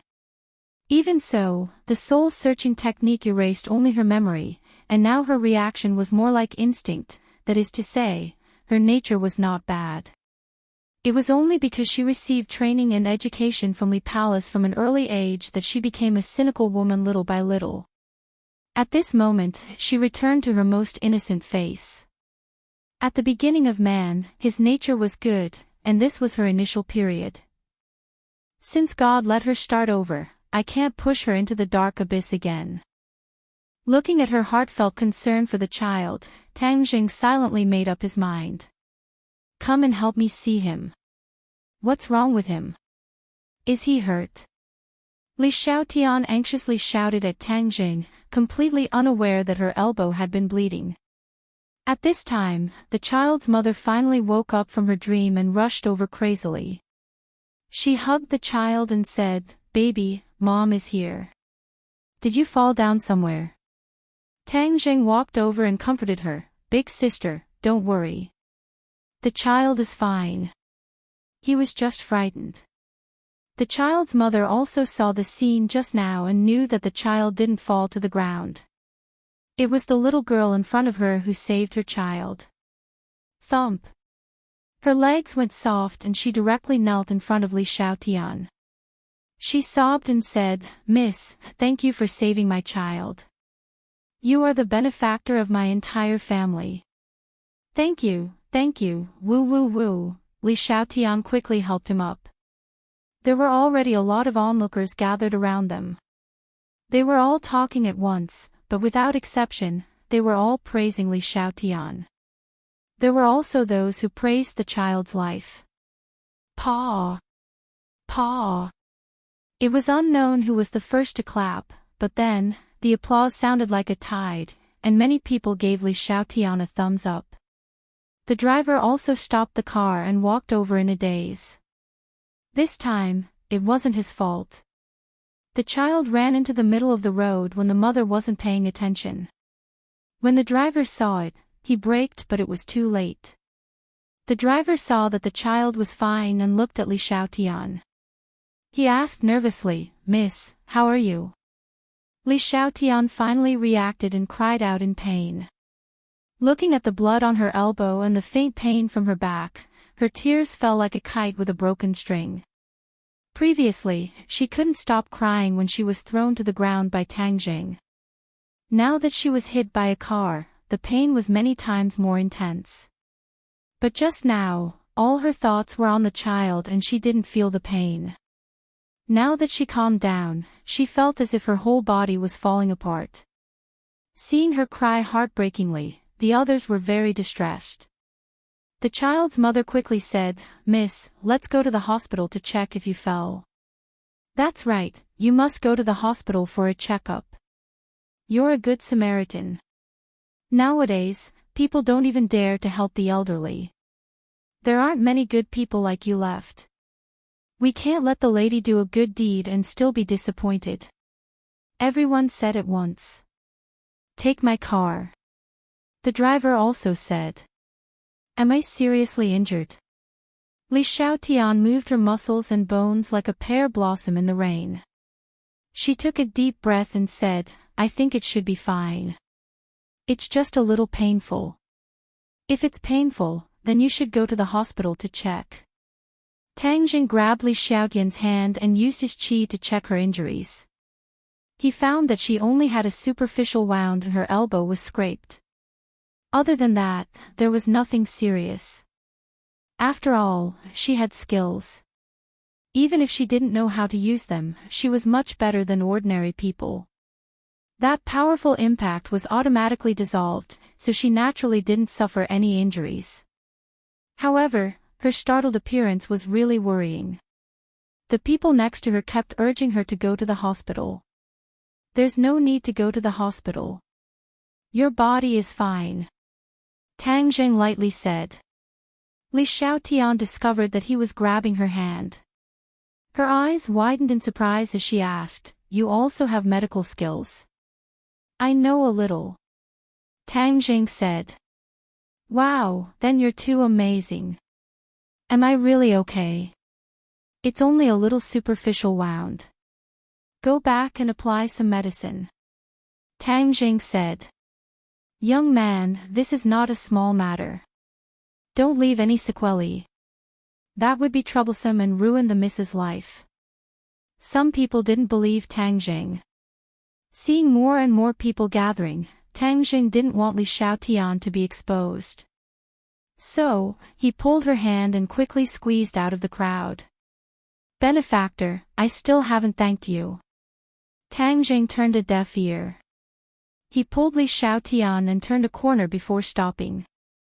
Li Xiaotian's face was brimming with a brilliant smile and said, "Why are we running? Don't leave your name when doing a good deed. Don't you know?" Chapter 885.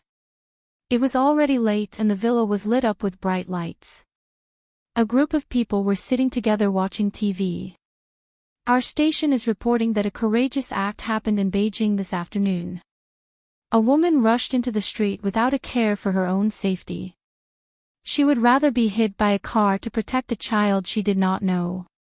She did a good deed without leaving her name and quietly left. Fortunately, she was not injured. Next, please watch the latest report from our station's reporter." The host of the TV station reported with perfect pronunciation. The scene changed. It was the mother and child of the child involved, as well as other onlookers. Everyone was talking at once, describing the scene they saw, praising the woman who acted bravely for a just cause, admiring her actions. Finally, the host concluded, "Who said that the world is cold and there are no good people? This is the living Lei Feng of the new era, a practitioner of positive energy." As a mother, Mu Hongyan's attention was attracted by the news. She subconsciously hugged Nana tightly. Nana looked at the TV and said, "Mom, is that Sister Superman?" Mu Hongyan laughed involuntarily. "She is not Superman. She is a brave sister. Even if she is Superman, she is not as good as brother," Nana said in a childish voice. In her heart, Tang Zhang was the most powerful person in the world. Looking at her incomparably serious expression, Mu Hongyan sighed in her heart. Yes, there is no one in the world more powerful than Tang Jing, at least to the mother and daughter. So when you grow up, you have to learn from this sister. You have to be a brave girl, understand? Mu Hongyan said patiently. Nana nodded heavily. Nana will become a brave child. This sister is so good. Mom always says that good people have good lives. Is this sister the same? Of course, so you have to be a good person. Yes, Nana will remember. The others also saw the news and thought at the same time that if they were in her shoes, they would definitely do the same. However, if an ordinary person dared to do this, it would require a lot of courage. They couldn't help but admire him from the bottom of their hearts.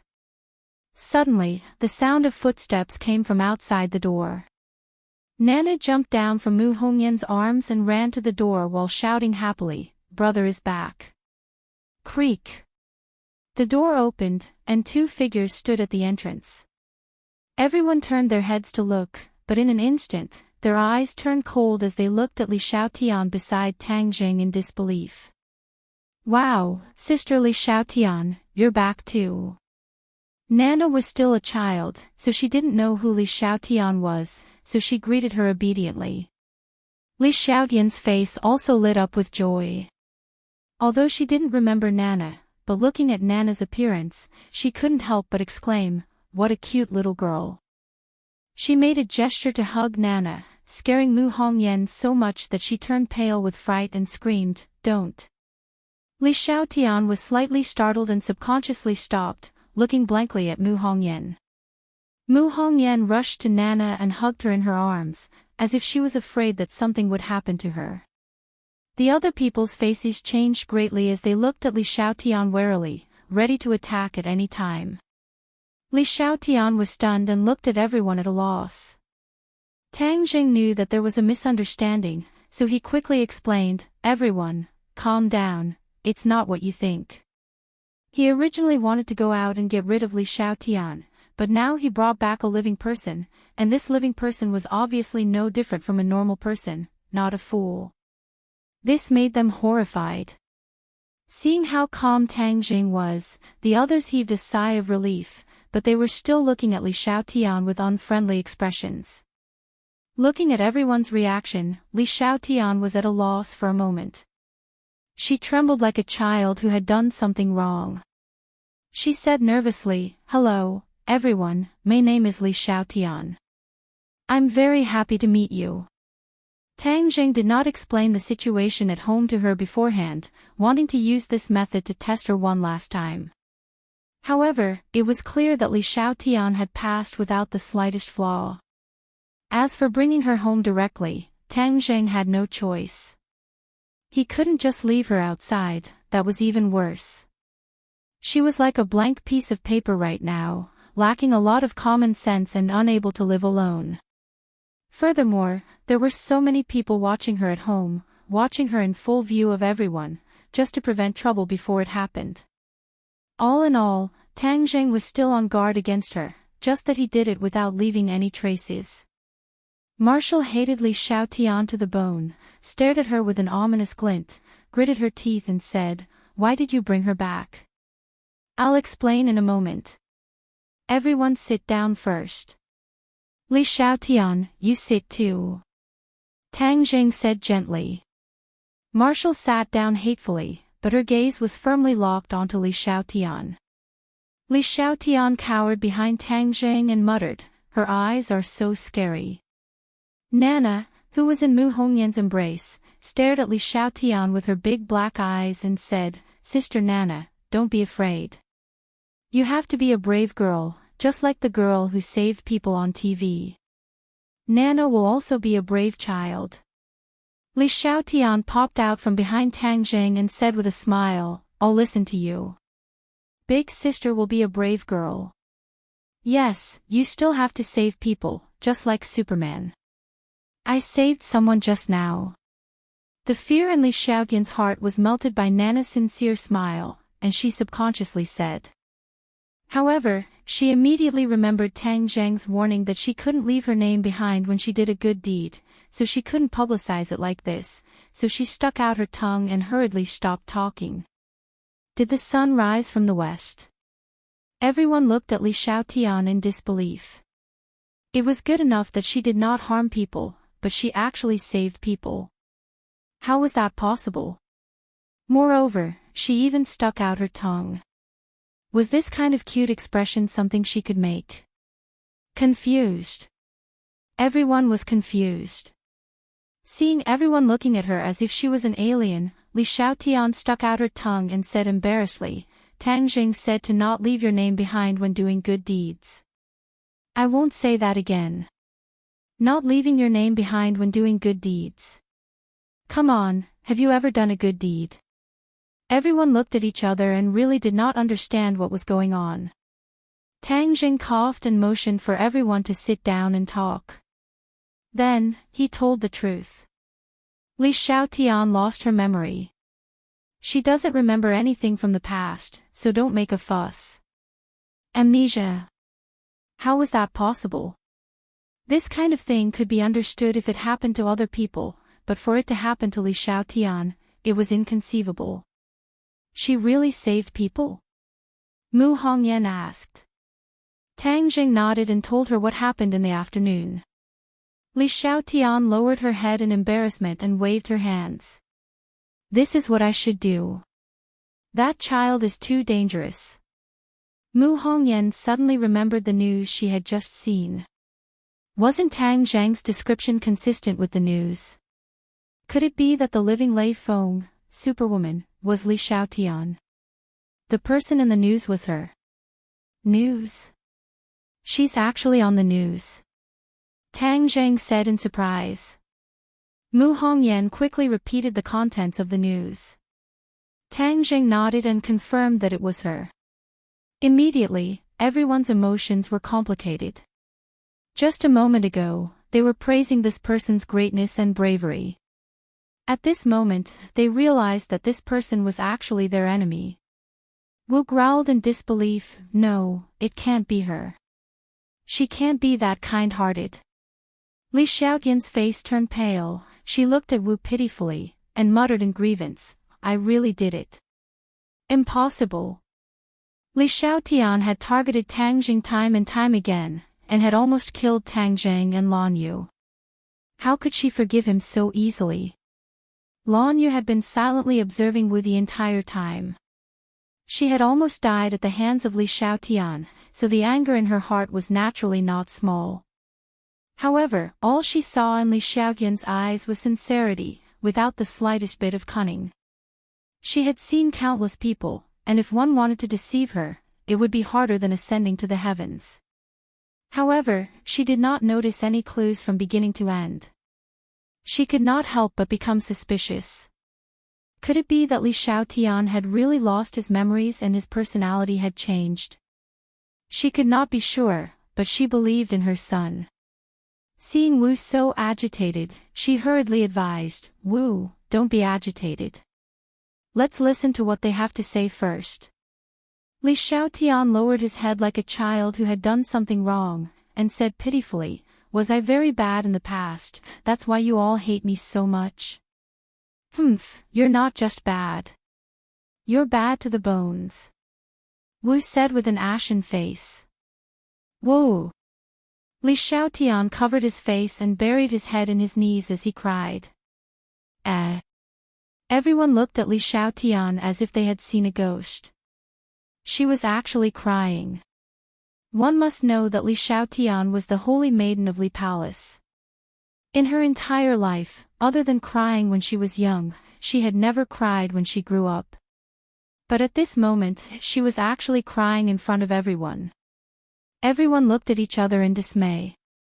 They really did not know how to describe this scene. Tang Zheng had already seen this side of Li Xiaotian before, so he was not surprised and said, don't cry. Your previous actions were indeed inappropriate, but that was all in the past. Li Xiaotian raised his head and looked at Tang Zheng with a burning gaze, you're saying that what she said is true. Was I really a bad person in the past? Tang Zheng was silent. This matter would be exposed sooner or later. It would be more useful to say it earlier than to hide it. Seeing that Tang Zheng had tacitly agreed, Li Xiaotian's face turned ashen. His face was pale as he muttered to himself in distress, "Why is it like this? How could I be a bad person in the past? I don't want to be a bad person. I want to be a good person. I want to be a good person who saves people. When I saved that child, I was very happy. I like that feeling. I don't want to be a bad person." Her nagging appearance was extremely painful and made people's hearts ache. But when they thought of her previous actions, they could not sympathize with her. Tang Jing patted her shoulder. For a moment, he did not know how to comfort her. Who would have thought that Li Xiaotian would take the opportunity to lean on his shoulder and tightly grasp his hand and say, "I want to be a good person, not a bad person." Seeing her tightly grasp Tang Zhang's hand and even intimately lean on his shoulder, everyone's expression became strange. How could a life-and-death enemy become so intimate in the blink of an eye? Moreover, after losing his memories, why was Li Xiaotian so weak? Chapter 886. After Tang Zheng comforted her for a while, Li Xiaotian finally calmed down and sent her back to her room to rest. When Tang Zheng came downstairs, he saw that everyone was staring at him. "Everyone, lower your voice. Tell me what you think." Tang Zheng knew that everyone had yet to speak freely, so he spoke out all the questions in his heart. "Why didn't you kill her?" Wu Yu looked at him resentfully and asked. "I wanted to kill her. If she was still the Li Xiaotian of the past, then I would not hesitate to kill her. But when she woke up, she found that she had lost all her memories and was no longer the Li Xiaotian of the past. I killed a stranger." "Humph, how could it be a stranger? She's still Li Xiaotian." Marshall was overbearing. "You all know about her actions of saving people. Do you think that if it was the real Li Xiaotian, she would do that? So I feel that she is no longer the original Li Xiaotian. It's easy to change mountains and rivers, but it's hard to change one's nature." Tang Jing did not deny it, and only said, "If she really becomes the Li Xiaotian of the past, then I will personally end her." Marshal Qi was obviously dissatisfied with Tang Zhang's actions. Fang Shishir did not have much contact with Li Xiaotian, so she was kind-hearted and did not blame Tang Zhang. Instead, she asked curiously, "Then do you think that she will become like before?" Tang Zhang was momentarily at a loss for words, because she was also unable to give a definite answer. "Look, even you can't be sure. What if she becomes like before? So it's better to kill her as soon as possible." Marshall insisted, "If you can't do it, I'll do it." "No way." Tang Zhang would not let Wu's hands be stained with innocent blood. He sighed and said earnestly, "Wu, I understand your thoughts. Her past actions were indeed very bad, and I also hate her, but how can a person not be wrong? As the old saying goes, knowing one's wrongs and being able to change is the greatest. Furthermore, a prodigal son turning back is not worth changing. If she really becomes a good person, why should we kill a good person?" "You're eloquent. I can't win against you," Marshall said angrily. "What do you think?" Tang Jing turned his gaze to Lan Yu. She was the person involved and had the most right to speak. Lan Yu looked at his son with a burning gaze, and only after a long time did he say, "Tang Jing, you are a kind-hearted person. I am very gratified. Since you think you can give her a second chance, then I agree." Although Lan Yu was a bit hesitant, seeing how resolute her son was, she agreed. Mu Hongyan nodded and said, "Actually, she saved that innocent child today, which at least proves that she is a good person at this moment. Since she is a good person now, and also has a good heart, we can't kill her now." She was a person with a child, so she could especially understand how that child's family would feel if Li Xiaotian did not make a move today, so she wholeheartedly agreed with Tang Jing. Princess An took the lead and said, the Lord will give people a chance to turn over a new leaf. I believe in Tang Zhang's vision. Empyrean Fairy shrugged and said, an insignificant person, whether or not he dies will not change the overall situation. Obviously, in her eyes, she still thought that Li Xiaotian's level was too low, so he was not a concern. Yi Dingdang saw that everyone was looking at him, so he raised his eyebrows and said, I agree with Marshall. Killing him will be neat and tidy. Immediately, Marshall felt that Yi Dingdang was a close friend. There were many similarities in their personalities, and they both hated evil. Tang Jing also hated evil, but Li Xiaotian's actions today had moved him, so he decided to give her another chance. Seeing that most people agreed with him, Tang Jing nodded and said, then we will do this for now. However, Marshall and Dingdong's opinions are worth paying attention to. One should not have the heart to harm others, but one must guard against others. Letting her live in our house is to guard against her. I will keep an eye on her. If she dares to act blindly without thinking, I will definitely not show mercy. Marshall said with a murderous aura. Tang Jing did not oppose. Actually, as long as we guide her, if she really stands with us, then in the future when we deal with the Azure Dragon Palace, she might be able to play an unexpected role. Empyrean Fairy said meaningfully. Tang Zhang's heart moved as he understood the Empyrean Fairy's meaning. If Li Xiaotian was a spy, then it would be twice the result with half the effort. But there were too many variables, so they did not dare to take such a risk and let Li Xiaotian return. Moreover, they had already dealt with Rockefeller, so they wanted to point their swords at the Azure Dragon Palace. There was no need to take such a risk. No need. Tang Jing rejected. Empyrean Fairy said without thinking, then pretend I didn't say anything. Where's Tian Chanzi? How come I don't see him? Tang Zheng looked around but did not find Tian Chanzi's figure. Master went to live somewhere else. He said that the smell of women here is too strong. Fang Shishir said with a smile. Tang Jing didn't know whether to laugh or cry. Speaking of morals, if he wants to stay, I won't let him stay. In this villa, other than Tang Jing, everyone was a woman. Even the mosquitoes were female. The smell of cosmetics was indeed heavy. However, Tang Zheng's 9-yang holy body was very suitable for this place. The next day, Tian Chanzi came early in the morning. When he heard about Li Xiaotian's situation, he did not have much of a reaction.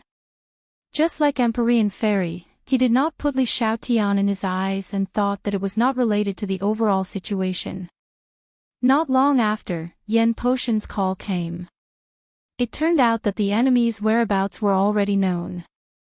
Tang Zheng was overjoyed. The Yen family did not disappoint him, they actually dug out the whereabouts of this group of people so quickly. Although everyone took the initiative to volunteer, in the end, only Tang Jing, Tian Chanzi and Lan Yu participated in the operation. The others stayed at home.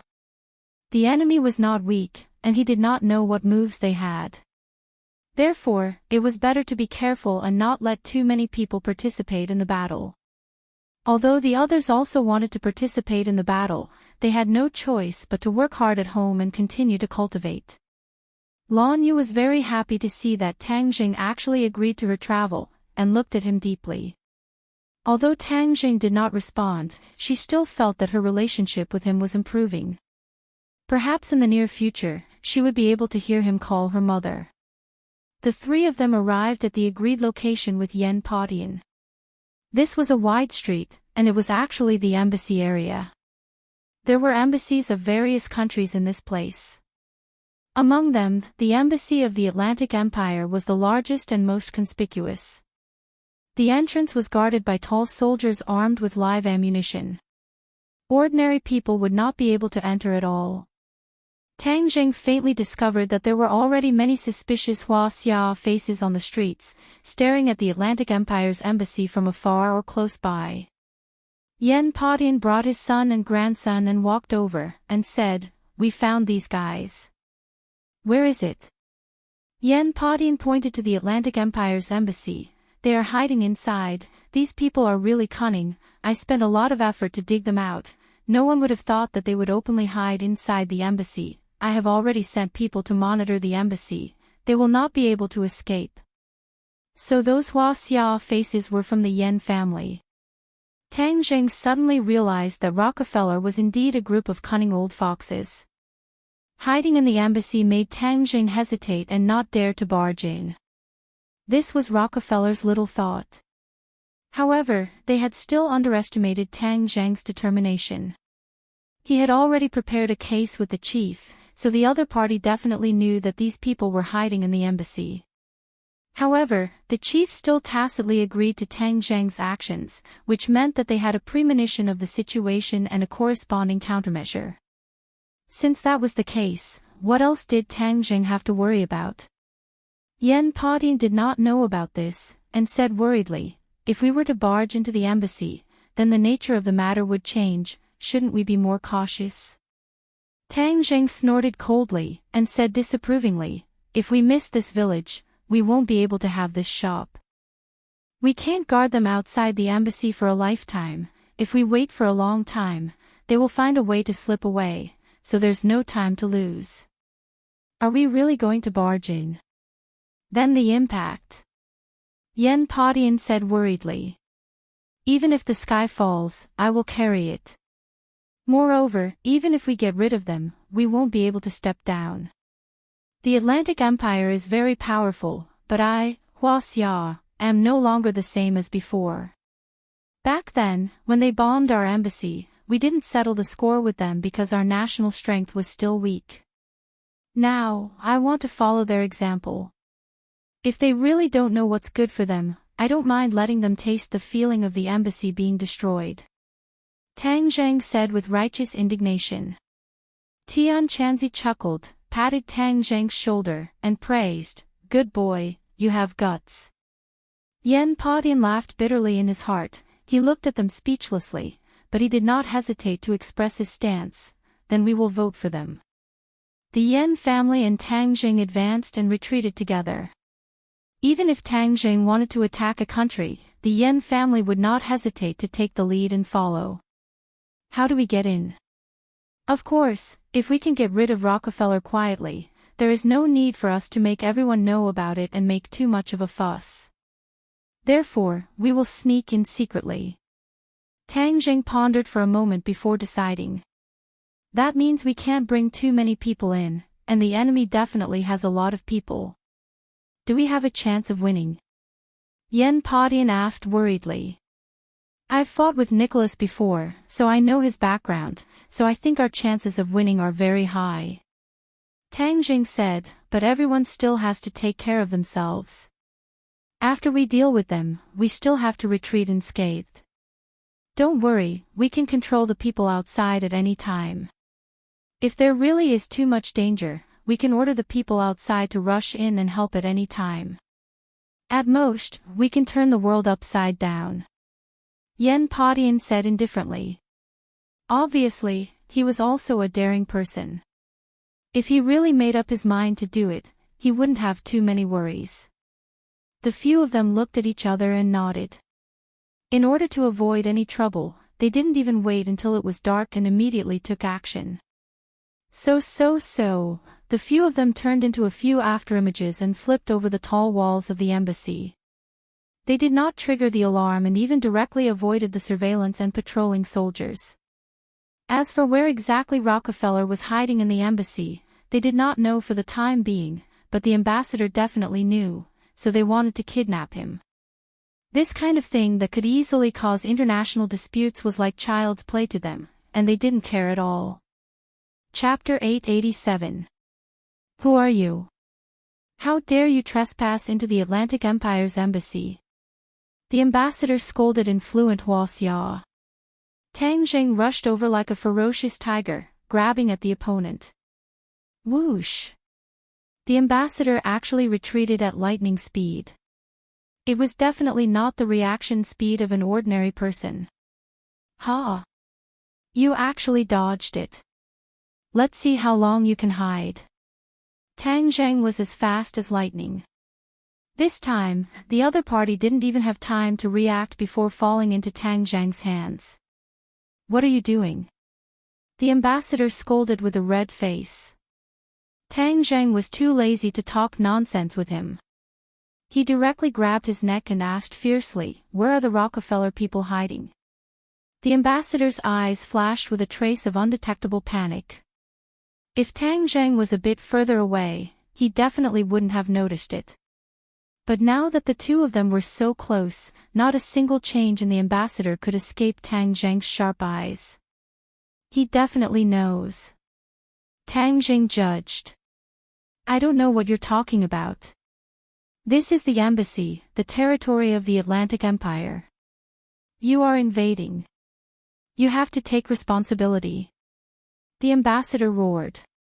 Tang Zheng sneered, "You want to use your voice to attract others to save you? I advise you to give up on that idea. As for the bullshit Western Empire's territory, so what if I'm here? You're not a gentleman. You're a robber, a terrorist. *CK, your Atlantic Empire calls whoever you don't like a terrorist. Are you used to it? Let me tell you, if you don't tell the truth, don't even think about walking out of this door." Tang Zheng wasn't a gentleman at all. He tightened his grip. "I won't say it even if you beat me to death. The ambassador would rather die than submit." "Is that so? Since you want to die, then I'll fulfill your wish." Tang Zheng had the soul search technique. It was too easy to dig out the secrets from the ambassador.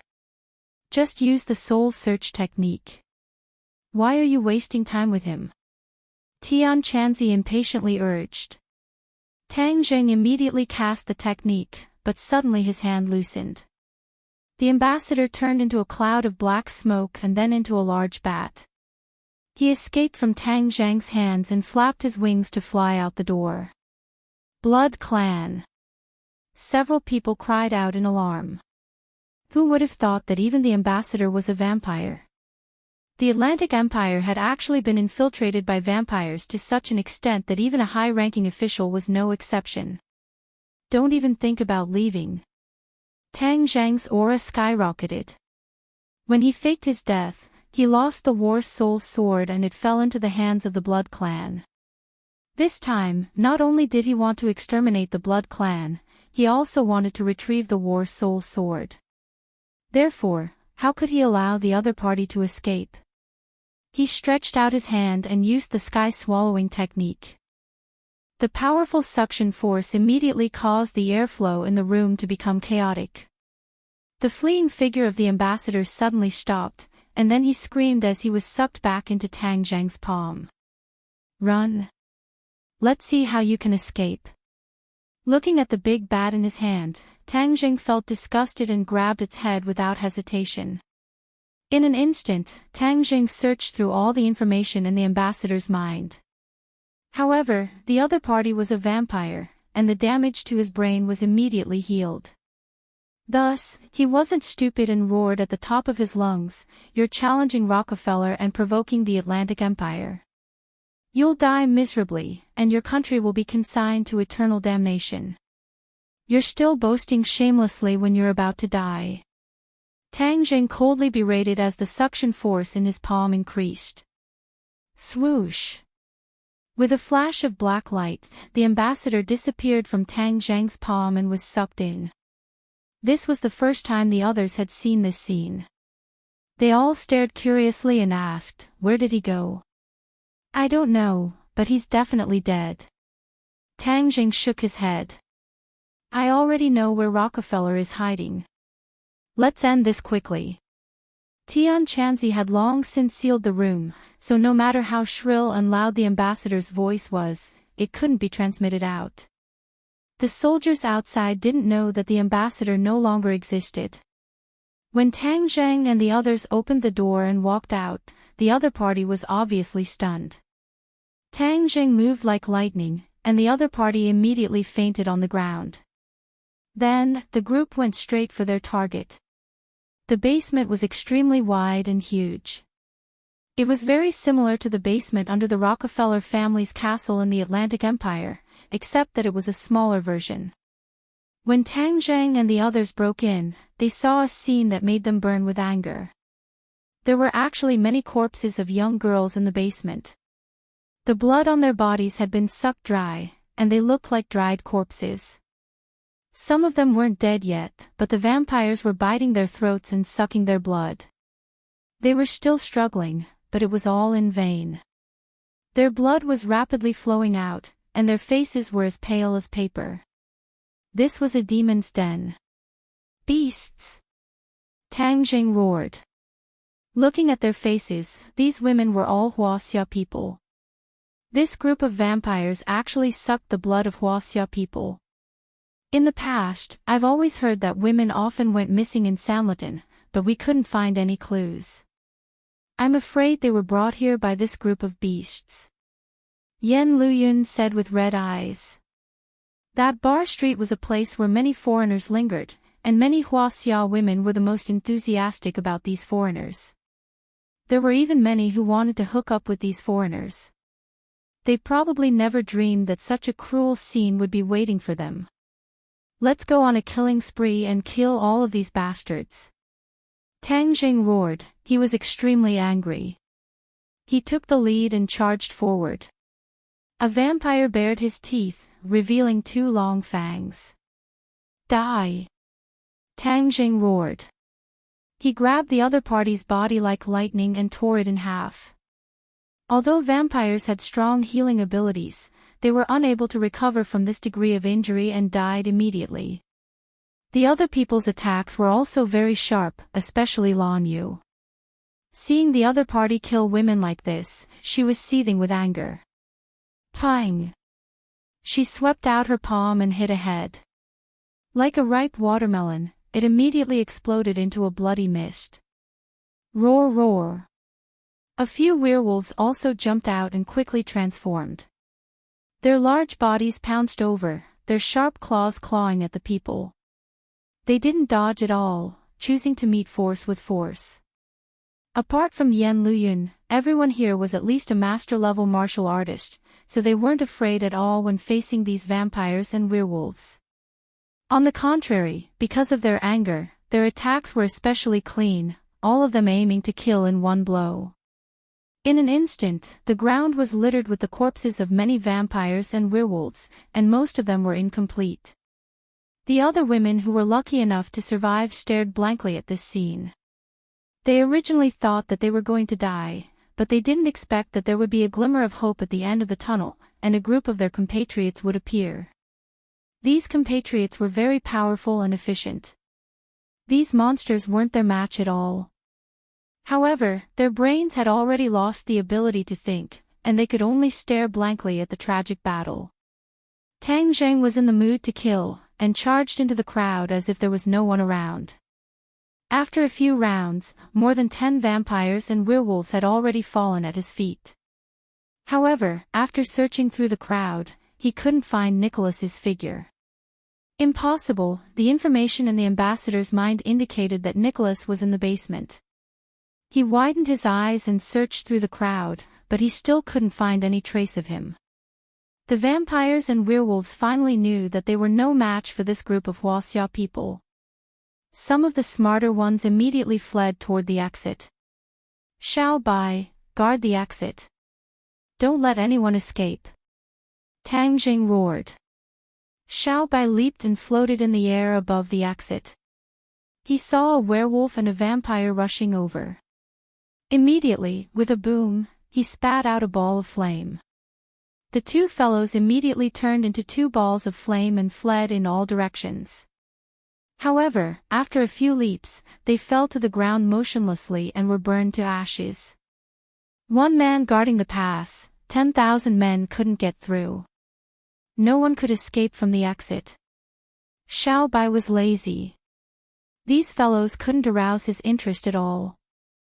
The disparity in strength was too great. Looking at Xiao Bai's smug look, Tang Jing couldn't laugh. These werewolves and vampires deserved to die, and he didn't pity them at all. However, what made him distressed was that Nicholas had disappeared, and the War Soul sword was nowhere to be found. Damn it, the War Soul sword must be in Nicholas's hands. I must find him and eliminate him. Another werewolf rushed over. Tang Jing grabbed his huge head. The other party was very tall and tried to struggle, but found that he couldn't move at all. Tang Jing hurriedly used the soul-searching technique. Werewolves were not like vampires and could heal their injuries, so the werewolf's struggle immediately stopped, and he became stupid. Bang! After Tang Jing finished using the soul-searching technique, he punched the werewolf's chest. The werewolf's chest quickly caved in, and his back suddenly swelled up. He exploded into a bloody mist and fell to the ground. Tang Zhang's gaze turned and stared at a wall in the basement. He rushed over like an arrow, and his huge fist was like a cannonball, bombarding the wall. Boom! Stone fragments flew, and the wall trembled violently, revealing a big hole. This punch didn't penetrate the wall, but revealed the steel plate behind the stone. There's a door behind here. Tang Jing roared, and the other's attention was immediately attracted. Nicholas is behind here. I'll do it. Tian Chanzi channeled his power and fiercely stomped down. Bang bang, the floor cracked inch by inch, like a spider web. Hey! Tian Chanzi roared. His fists were like angry dragons emerging from the sea, hitting the steel plate. Bang bang, the steel plate shook violently, and 2 black spots appeared. Thin cracks spread out from the black spots, and the cracks quickly expanded, covering the steel plate in an instant. Tian Chanzi raised his mouth and gently blew a breath.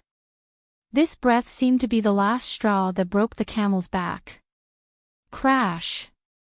The steel plate shattered into palm-sized pieces that clattered to the ground, revealing an empty room behind it. This room was even smaller and more secretive. At this moment, the room was already empty. There were surveillance cameras in the room, and everything in the basement outside could be clearly seen. There was no doubt that Nicholas must have seen the battle outside through the surveillance cameras. After weighing the pros and cons, he knew that he was no match for them, so he ran away. Why does this embassy have so many basements? There are even tunnels. Tang Zhang looked at the half-open door in front of him with an ashen face and said hatefully. The battle outside also came to an end.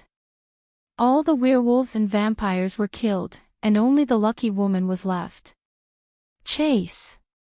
Tang Zhang, without hesitation, chased after him. Chapter 888. Behind the door was a long passageway. After they entered, there was a circulation of air. Clearly, there was an exit on the other side. Tang Jing gave chase while dialing Ding Liang's number. The government must have been paying attention to their movements. Perhaps they were already making the necessary preparations. If that was the case, why not give them a big gift and let them avoid the Atlantic Empire's accusations? After all, they would cause a serious diplomatic disturbance if they barged into the embassy. Without a doubt, the dirty things in the basement were the best excuse to retaliate. It was just a matter of whether the government dared to break into the embassy. He roughly described what he saw and told Ding Liang to report it to the higher-ups. This was not something Ding Liang could decide. As for what the higher-ups would do, he did not worry. His main focus was on the Rockefeller family. Not long after, a door appeared in front of them. Behind the door was a large warehouse filled with all kinds of vegetables. Tang Zhang looked back. The door was already closed and merged with the wall. He could not sense that there was another world behind the wall. This group of people was really cunning. They were obviously walking on a plank road, but they were secretly walking on a different path. This secret passage actually led to a warehouse. What was this place? There was another door in the warehouse. Tang Zhang pushed it open without hesitation. A burst of smoke and oil rushed into their nostrils.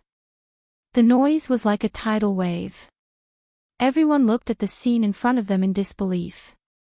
This was actually a huge kitchen, and it was bustling with activity.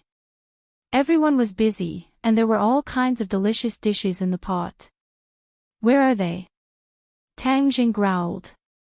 The chefs looked at the group of uninvited guests with puzzled faces. "Did you see a few Westerners leave?" Tang Jing hurriedly asked. Everyone shook their heads and said they did not know. Suddenly, they were dumbfounded. The tunnel led here, how could they not see it? No, they must have been in disguise to escape the eyes of these chefs who were working hard. "Come, let's go out and take a look." Tang Jing did not give up. He rushed out of the kitchen with the others. Outside was a banquet hall. A wedding was being held. The bride and groom were holding the ceremony under the witness of all the guests. Tang Jing looked up and glanced around. There were many foreign faces in this wedding. Could these be Rockefeller's men? Tang Jing's heart moved, and he directly picked up the nearest foreigner and asked, "Are you Rockefeller's people?" The other party looked at him blankly, and then immediately became angry. Unexpectedly, he scolded him in fluent Huaxia language, "Who are you? What do you want?" Tang Jing raised his eyebrows. This person clearly wasn't very strong. Could it be that he wasn't one of Rockefeller's men? His gaze subconsciously swept towards the wedding stage. The groom was actually a foreign face, and the first few tables were also filled with foreigners. Tang Jing immediately realized that this was a multinational couple. The foreign faces among the guests were not necessarily Rockefeller's people. This is bad. Tang Jing was secretly anxious. According to his speculation, he was not far from Rockefeller. If he let him go like this, it would be harder to deal with him in the future. He could not let go of this opportunity. The arrival of these uninvited guests immediately caused the wedding scene to fall into silence. Especially when Tang Jing rudely mentioned the guests' behavior, it made the people around him exclaim. In an instant, everyone looked in their direction, pointing and whispering to each other. Tang Jing acted as if he didn't see it. Although he disturbed the wedding of the couple, he had no choice. He cupped his fist and gestured to the crowd, saying, "Sorry for the disturbance. Did anyone see any suspicious people from the Atlantic Empire? Who are you? Who let you barge in? Hurry up and get him out." The bride's mother flew into a rage and rushed over like a swarm of bees. She finally found a foreign rich husband and could hold her head high among her neighbors. How could she allow an outsider to ruin the wedding? Who is the suspicious person? I'm telling you, you are the most suspicious person. Get out of here right now. Her face was red and she scolded arrogantly. Tang Jing turned a deaf ear.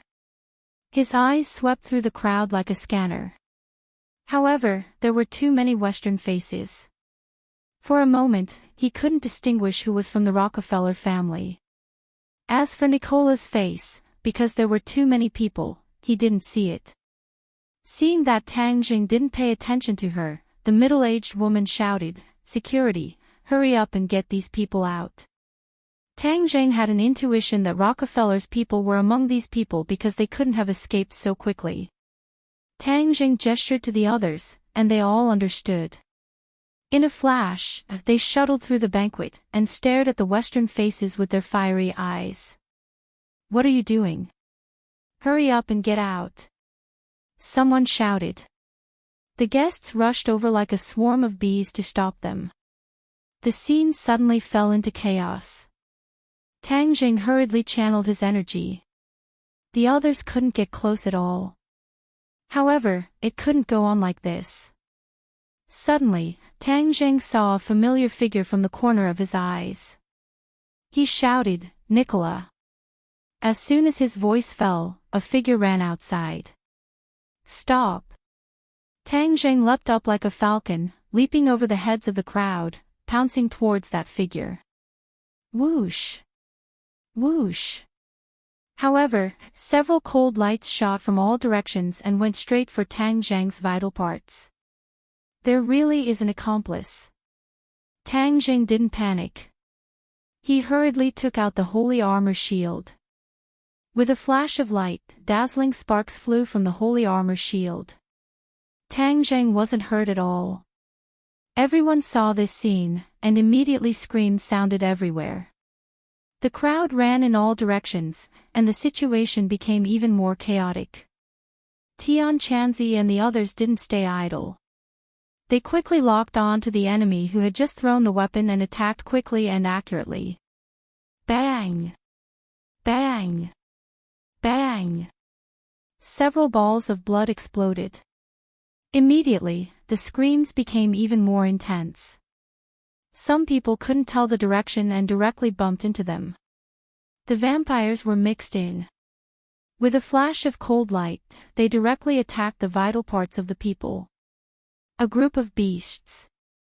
You want to sneak attack? Go to hell. Heaven Monk roared. With a wave of his finger, the sword chi swept out. Pu pu pu. The sword chi passed through the head of one of the Blood Clan, and before the remaining force disappeared, it shot into the chest of another person, causing both of them to immediately fall to the ground and die. Roar! Roar! Roar! A series of roars sounded. The werewolves quickly transformed. They were tall and ferocious.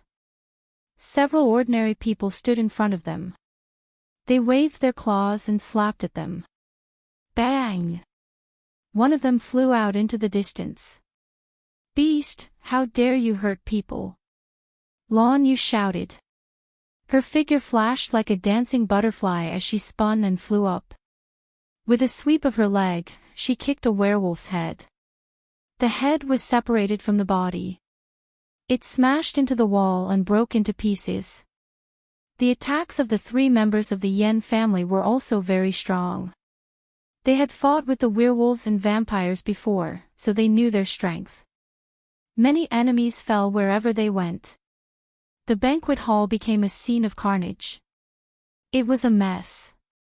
Corpses were everywhere, and the smell of blood filled the air. The ordinary guests had already rushed out screaming, but some who were not afraid of death hid at the door and peeked. They were really good at watching. The funniest thing was that the groom abandoned the bride and ran faster than anyone else. He was tall and had long legs. He squeezed out of the door in a few steps, leaving only the screaming bride. Tang Jing locked onto his target. Seeing that Nicholas wanted to blend into the crowd and rush out, he leaped into the air and pointed at his back. Hearing the sound behind him, Nicholas's face turned pale. He had really met his Waterloo this time. He originally thought that he could capture Tang Jing easily. He even had Song Yu, who knew him well. He also watched as Tang Jing died. But the strange thing was that he actually came back to life. Without a doubt, he must have faked his death and fooled him. This was a great humiliation, and it made him fly into a rage. Later, he found that the Japanese did not gain any benefits, and they were killed until they threw away their helmets and armor, and almost all of them were wiped out. He then realized that Tang Jing was not alone, but had many strong reinforcements. This time, he came to Huaxia from thousands of miles away. It was really dangerous. It turned out that he had always been a frog at the bottom of the well. Huaxia was not as simple as he thought. As for killing Tang Jing to avenge his son, he did not hold any hope for the time being. So he hurriedly changed locations overnight and finally arrived at the embassy. Speaking of which, the vampires had been plotting for centuries. The Atlantic Empire had a great relationship with the vampires. Many of the high-ranking officials were vampires, and the ambassador to China was one of them. Nicholas already knew that all the airports were being monitored. It was like an inescapable net. Only then did he gradually realize how powerful Tang Jing was in China, to the point that even the government chose to turn a blind eye to it. There was another reason why he did not rush to escape, and that was the dragon's roar that night. He had heard from various sources that the sound was the legendary dragon's roar, which meant that there was a dragon hiding in the capital. The dragon was Hua Xiao's spiritual totem, the most mysterious existence. It turned out that it really existed in the world. Nicholas understood what this meant. If he could find this dragon, it would be of great help to him. So he took the risk and stayed, waiting for an opportunity to find this dragon. However, he did not expect Tang Jing to be so determined to break into the embassy and start a massacre. With just a few people, he defeated the vampires and werewolves he brought. Only then did he realize how wrong his decision to stay was, so he ran away without thinking. As for the dragon, he did not care about it for the time being. Saving his life was more important. However, Tang Zhang and the others were too anxious to escape the hotel. They happened to see many foreign faces in the banquet hall, so they were prepared to slip through. Unexpectedly, Tang Zhang's judgment was very accurate. Seeing that the plan had failed, he had no choice but to continue running. However, how could Tang Jing give him this chance? His finger fiercely pointed at his back, and the power was no less than that of a sword. Nicholas had no choice but to counterattack with his sword. The War Soul sword pierced towards Tang Jing from a very strange angle.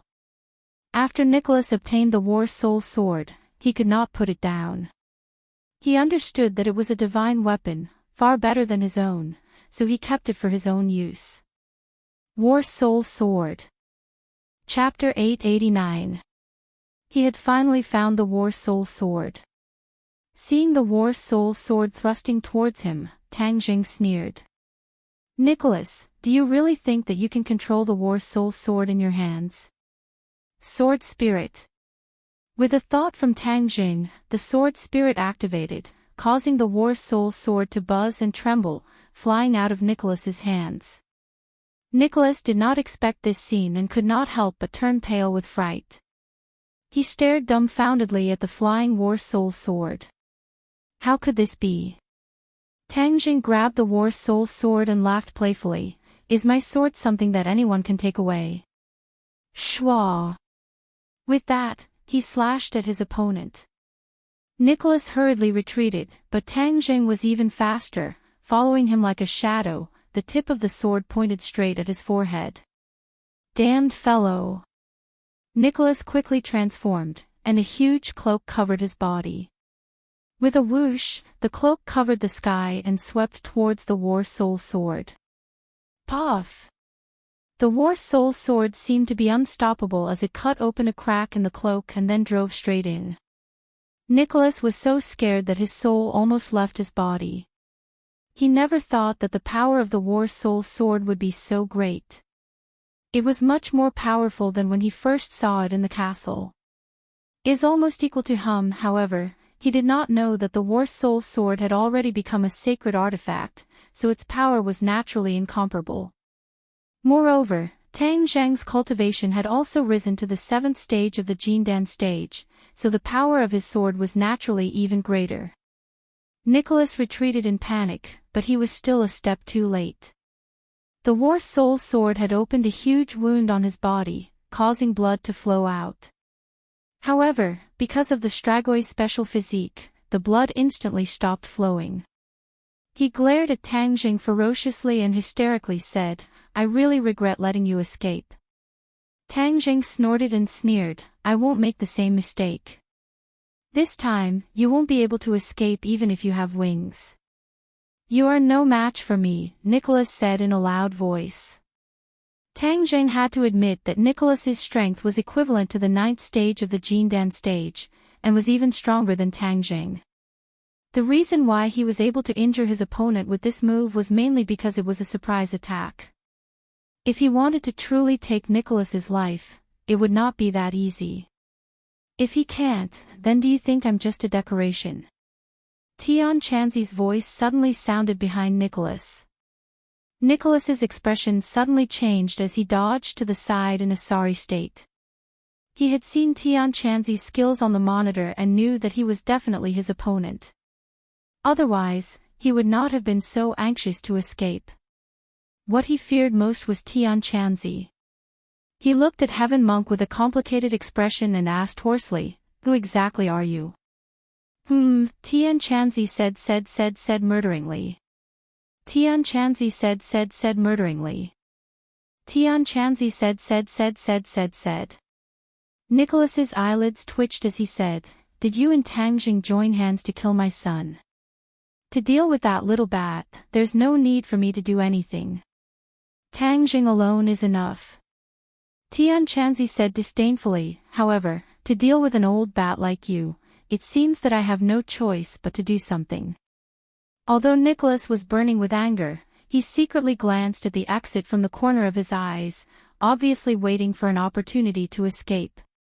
Tian Chanzi saw through his thoughts and said disdainfully, "If I let you escape in front of me, then what about my reputation?" After saying this, he pointed his finger at Nicholas. Nicholas hurriedly dodged, but Tian Chanzi's aura was firmly locked onto him. No matter how he struggled, it was futile. Pooh! The sword chi penetrated his chest and back, and blood dyed his cloak red. He staggered back, but it was not fatal. After all, his self-healing ability was very heaven-defying. Although this injury was not light, he was still able to heal in a few breaths. His recovery speed is faster than other vampires. This kind of attack can't hurt him. Tang Jing reminded loudly, and once again raised his sword to attack. Being attacked from the front and back, and all of them were experts, especially Tian Chanzi. Nicholas was not a match for him at all, so he did not dare to confront him. He could only turn around and face Tang Jing. Bang, bang, bang. In an instant, the two had already exchanged dozens of moves. They were as fast as lightning, using speed to fight speed, using strength to overcome strength. Tang Zhang's true energy was surging, but he was not injured. Instead, his fighting spirit was high. Fighting with experts of this level could really let him display his full strength and increase his actual combat experience. Let's end this quickly.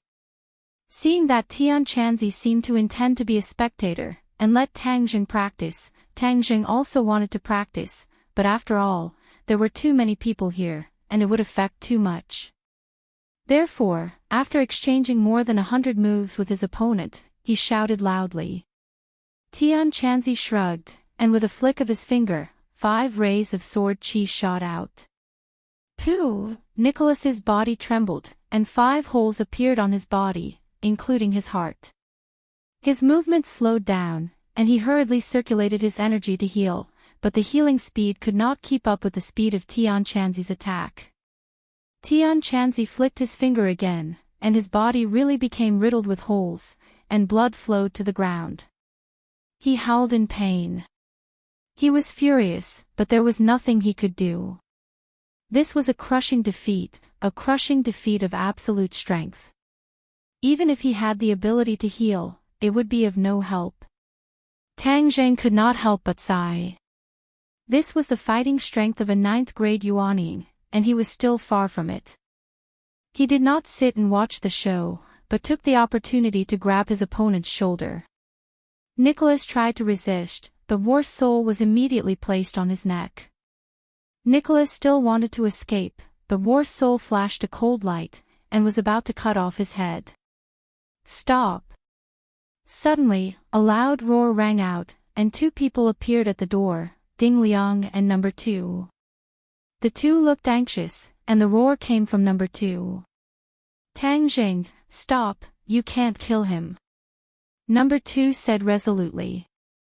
Tang Zhang's movement stopped, but he grabbed Nicholas's shoulder with one hand, and War's soul was placed on his neck, not moving at all. Why are you here? Tang Zhang looked at the 2 suspiciously. Ding Liang smiled fawningly. You caused such a big commotion, how could we not come?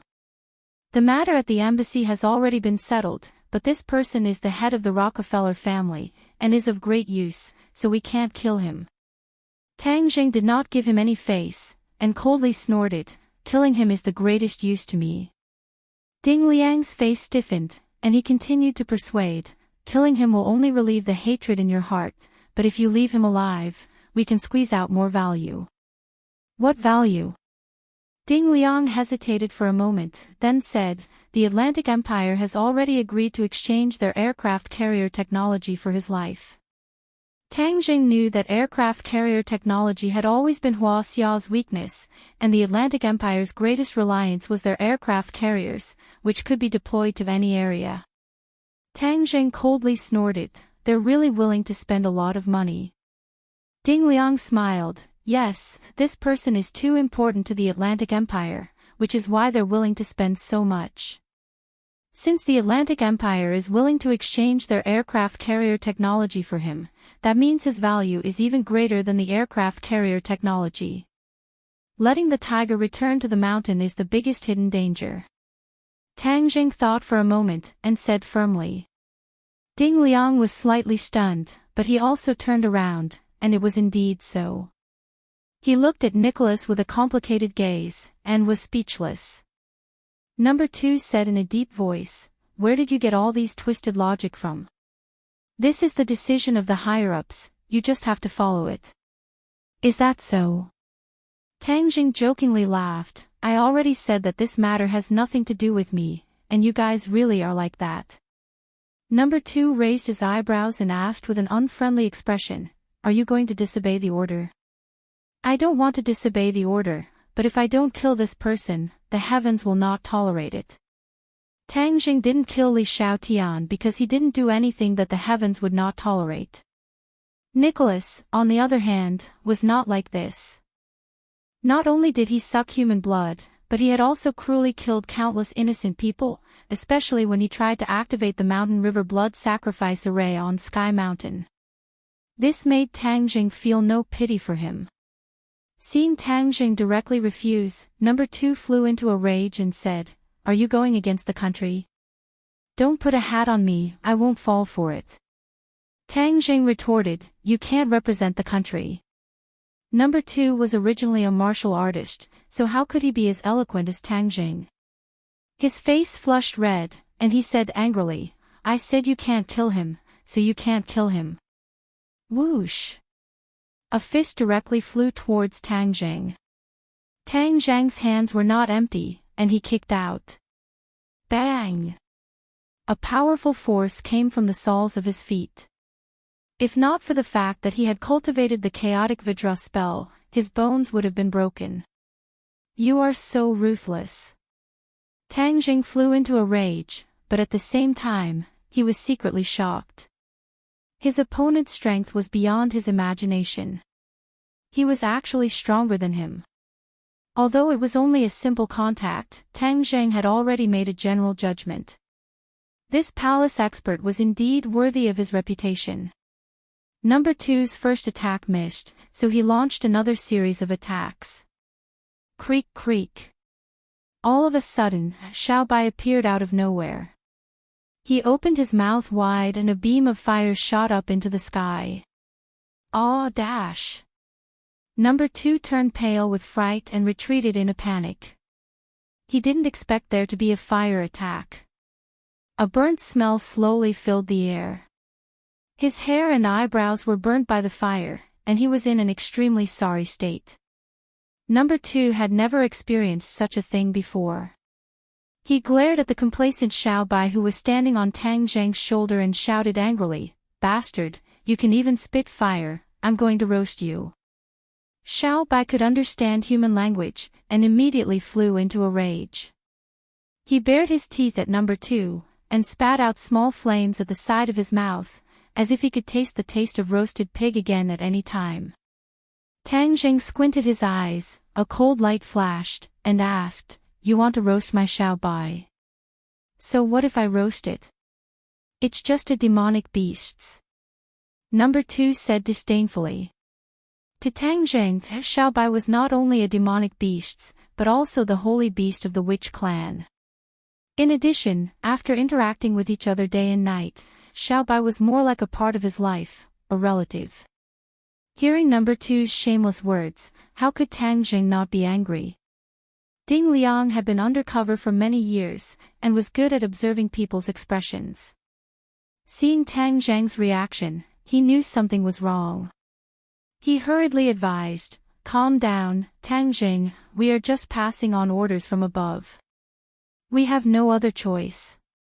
Please understand, Nicholas is indeed more valuable alive than dead. Chapter 890.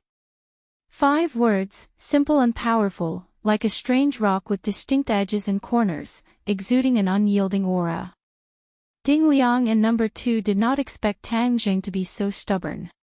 Even Nicholas was shocked. He originally thought that if the officials came, he would be able to escape this calamity. As long as he returned to the Atlantic Empire, he would use the power of the country to deal with Huaxia.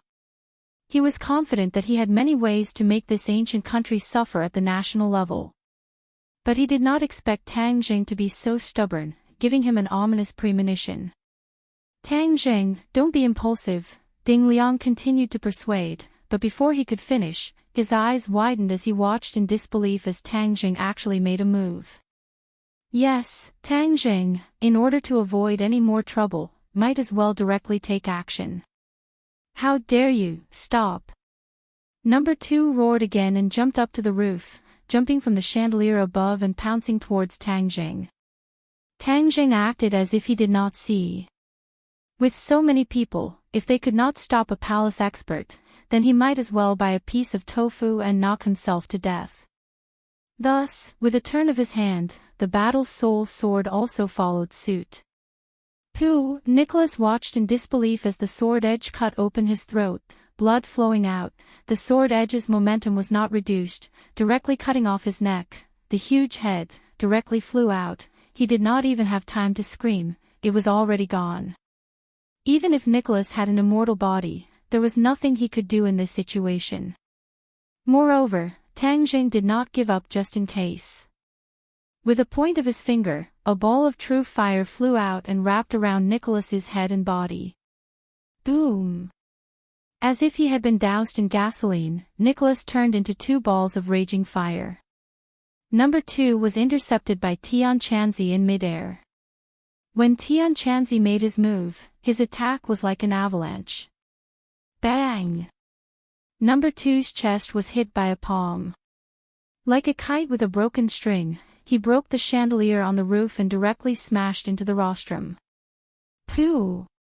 Spurting out a mouthful of blood, his aura weakened to the extreme. His face was as pale as a sheet of paper. Clutching his chest, he looked at Tian Chanzi in disbelief. You! Wah! Before he could finish his words, he spurted another mouthful of blood.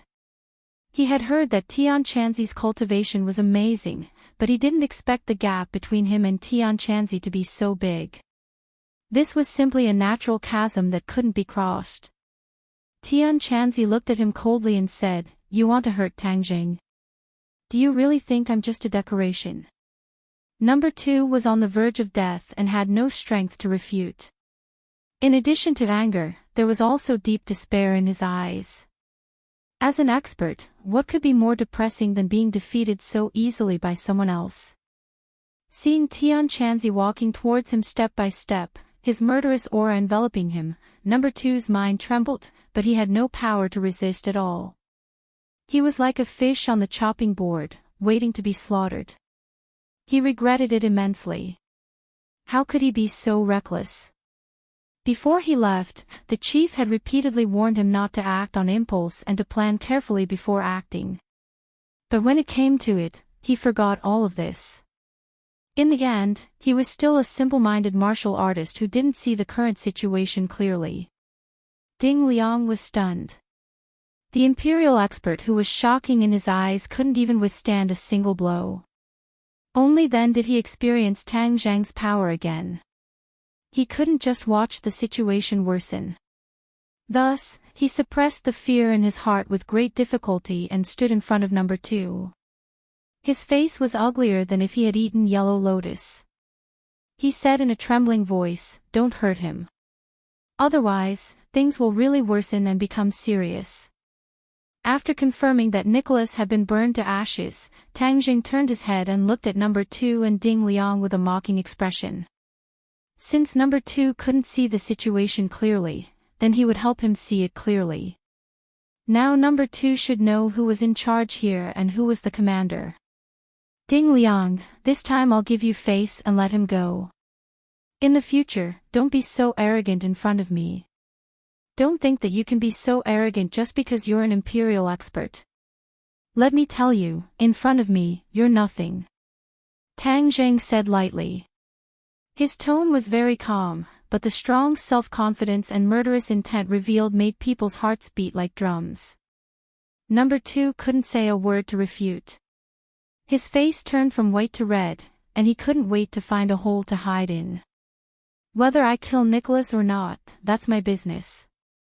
Because he's my captive. No one can tell me what to do. You can take this back. Tang Zheng continued. Ding Liang and number 2's eyelids twitched. Too arrogant. Not only did he not put them in his eyes, but he also didn't put the people behind them in his eyes. Tang Zheng wasn't really so arrogant and conceited, but the other side repeatedly believed that his will was right and repeatedly provoked Tang Zheng's actions. That was why he had no choice but to make his position clear. Moreover, now he had the strength to make his position clear. If he didn't say anything, then he would only be seen as weak. Number 2 was angry but didn't dare to say anything. He thought to himself that he would definitely pass on these words and let the chief know how arrogant he was. He definitely wouldn't have a good ending. Ding Liang sighed inwardly. With Tang Zheng's current strength, it wouldn't be easy for the government to deal with him.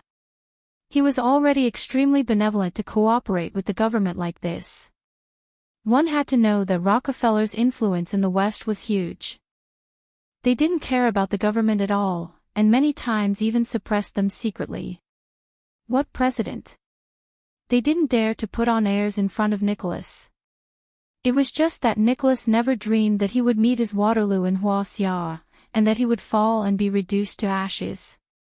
If the government understood the situation clearly, they might be able to get along well with Tang Zheng, mutually beneficial and win-win situations. If they didn't understand the situation clearly and viewed Tang Zheng as their enemy, then the situation might get out of control, and it wouldn't be beneficial to anyone.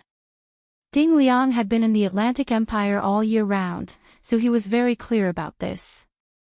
He made up his mind to give some suggestions when he returned, so as to prevent the situation from falling into chaos because of number 2's one-sided words. Let's go. Tang Zheng led the crowd away without looking back, leaving behind a scene of devastation. Naturally, they would be the ones to clean up the mess. The few of them walked through a few streets before stopping. Tang Zheng asked curiously, this time, we didn't find anyone from the island nation. Where are they? Yen Patin seemed to have awoken from a dream, and regained his senses from the situation just now. Just now, he was also shocked by Tang Zheng's domineering aura. Even though he was the head of the Yen clan, he didn't dare to disrespect the authorities like this. He sighed in his heart. The new generation overtook the old, and the old died on the beach. He really couldn't compare to Tang Zheng. The people of the island nation are more cunning than Rockefeller's people, and they know our habits better, so we haven't found them yet. Yen Patin said regretfully. Tang Zheng pondered for a moment, then said, could they also be in the island nation's embassy in China? No. Yen Patin immediately denied, when we first discovered Rockefeller's traces, we also had this suspicion, so we specially sent people to the island nation's embassy in China to spy on them. We can confirm that they are not hiding inside. Tang Zheng frowned and said, since they are not in the embassy, then where are they? The capital was not big, but it was not small either. If a group of foreigners wanted to hide without a trace, it would definitely not be an easy thing to do. Find them. Even if we have to dig 3 feet into the ground, we have to find them. Tang Zheng said coldly. Don't worry, as long as they don't leave Huaxia, they will definitely reveal themselves. Yen Patin was full of confidence. After hesitating for a moment, Tang Zheng asked again, is there any movement from the imperial city? Yen Patin glanced at his son and grandson, waved his hand, indicating for them to walk further away. The matter of the 5-clawed golden dragon was a secret. He had promised not to tell anyone, including his family. Yan Qishan and Yan Luyun looked at them with complicated expressions. Without saying a word, they obediently retreated into the distance. Only then did Yan Padian say in a low voice, "The officials have already sent soldiers to surround the imperial cities so tightly that not even a mosquito can penetrate it. That area was originally a tourist area, but now it's completely sealed off." Tang Zheng could understand, and said, "Then it looks like the officials are going to take action." The officials had long suspected, so they naturally wouldn't sit idly by. Yan Padian asked worriedly, "Then, will the golden dragon be affected?" "Don't worry, it won't have any effect. Even if they dig 3 feet into the ground, they can do it. As long as they struggle for a long time and there is no result, they will naturally not continue." Tang Zheng was not worried. Seeing that he was so confident, Yan Padian put his worried heart back into his stomach and continued, "The people of the capital are in an uproar over what they have seen and heard in the past few days. The dragon's roar can still be used as an excuse, but the appearance of the Strigoi and the werewolf has caused the people to panic, especially when someone directly took a video and spread it online, causing a lot of shock and panic. When Rockefeller kidnapped the people around Tangjing, he did everything he could. With great fanfare, it had indeed caused quite a bit of an impact. How did the authorities deal with it? They deleted the relevant content in time and have been trying their best to refute the rumors, saying that this is a special effect for a movie." Tang Zheng laughed involuntarily. This was the usual style of the officials, but other than that, there was no other way that was more effective.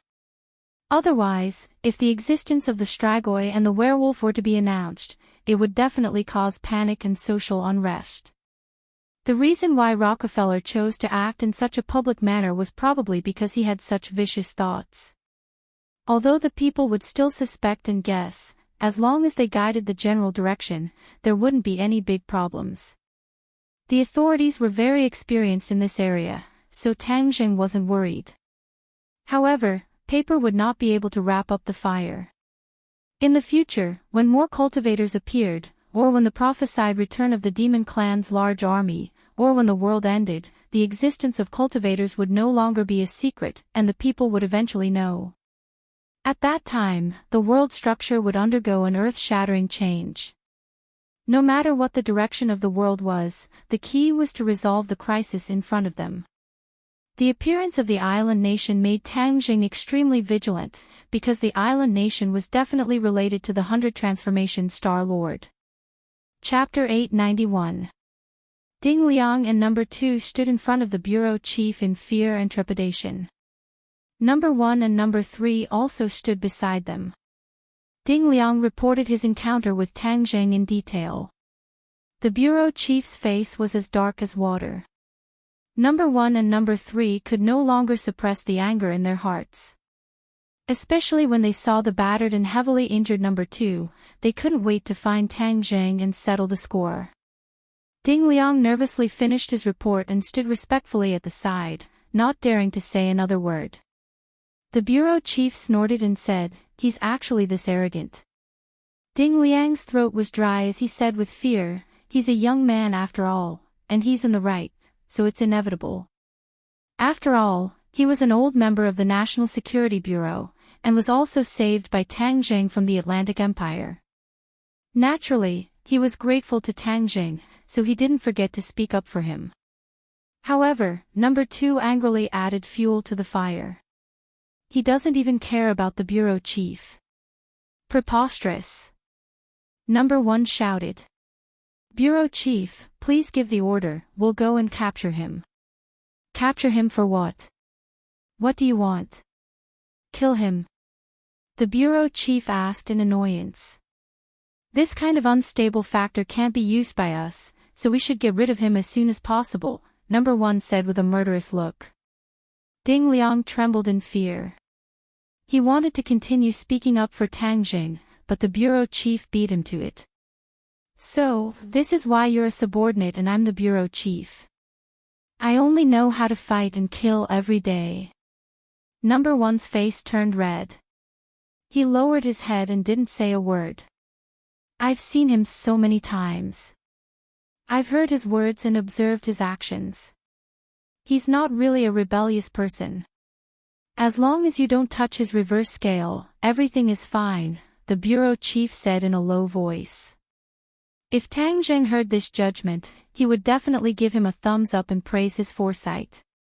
The bureau chief was right. Tang Zheng didn't want to be enemies with anyone. He only wanted to protect the people around him. As long as they didn't touch his reverse scale, he was a simple and sunny big boy. If anyone didn't know how to adapt to the situation, then he would transform into a killing god and wouldn't be merciful. Moreover, don't you know where our focus is now? The bureau chief asked.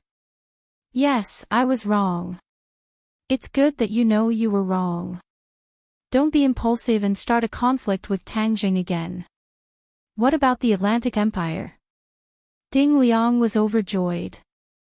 Although the chief had a grudge, he wasn't too furious. The Atlantic Empire's actions in Huaxia are so vile, and the evidence is conclusive. What else do they want? Do you want me to go public and become an international scandal? So what if Nicholas is dead? Do they still want to start a war? Ding Liang subconsciously shook his head. Huaxia was now a great country. Whether it was in terms of economy or military, it was no longer as weak as it used to be. If the Atlantic Empire insisted on doing so, they would definitely start a third world war, and their politicians would not be so stupid. Actually, Tang Zheng said something very well. The Atlantic Empire was willing to use the aircraft carrier technology in exchange for Nicholas's life. This means that Nicholas's life is more valuable than the technology. If we let the tiger return to the mountain, although we would still get some small benefits, the Atlantic Empire would still get the biggest benefits. The bureau chief sighed faintly and changed his tone. Although Tang Zheng is young, he sees things more clearly than many people. This time, we didn't see things as clearly as he did. We were all confused by the olive branch from the Atlantic Empire. Number one said unwillingly, then what about the aircraft carrier technology? A hint of pride flashed across the bureau chief's eyes as he said, the Great Huaxia is a gathering of talents. Is it really impossible to solve those technical problems? If the Atlantic Empire can do it, so can we. It's just a matter of time. Yes, I understand. Number one was speechless. The bureau chief waved his hand and gestured for Ding Liang to leave. He then arranged for number 3 to help number 2 to recuperate. He then asked number 1, how's the situation in the imperial city? I have already sent people to guard it. Not even a fly can think of flying in or out. We are conducting a comprehensive inspection of the imperial city. The ground below is solid. However, we are not giving up. The dragon's roar came from below, so we are speeding up the construction. We must find it even if the dam is breached. The bureau chief nodded and said, this is of utmost importance. The dragon is the totem of Huaxia. If we find the dragon, it will be a great thing for our entire race. It is a blessing from the heavens to our Huaxia.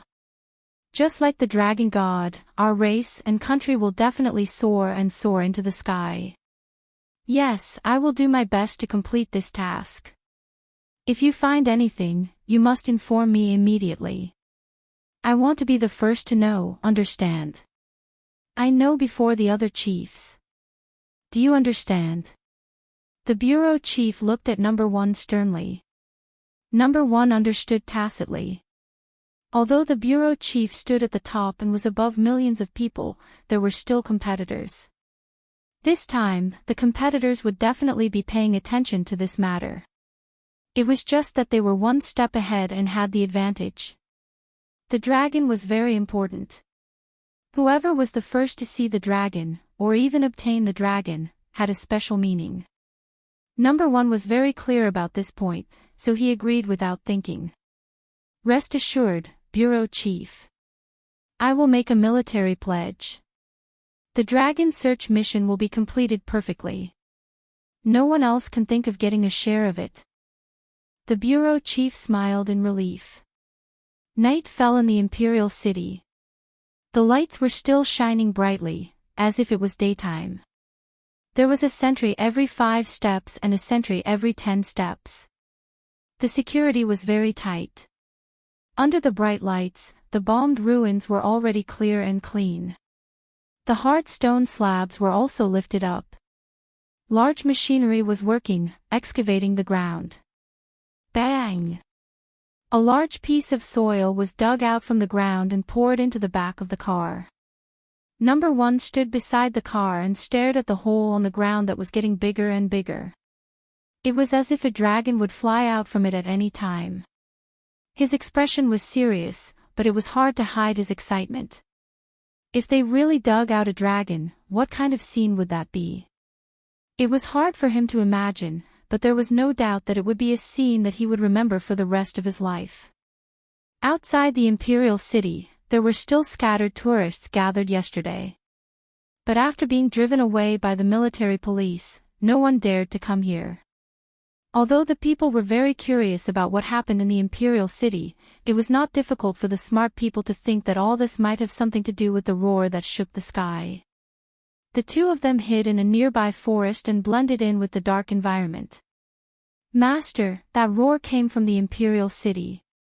Oh, a dragon's roar. Hee, I didn't expect that there was a dragon hidden under the imperial city. Interesting.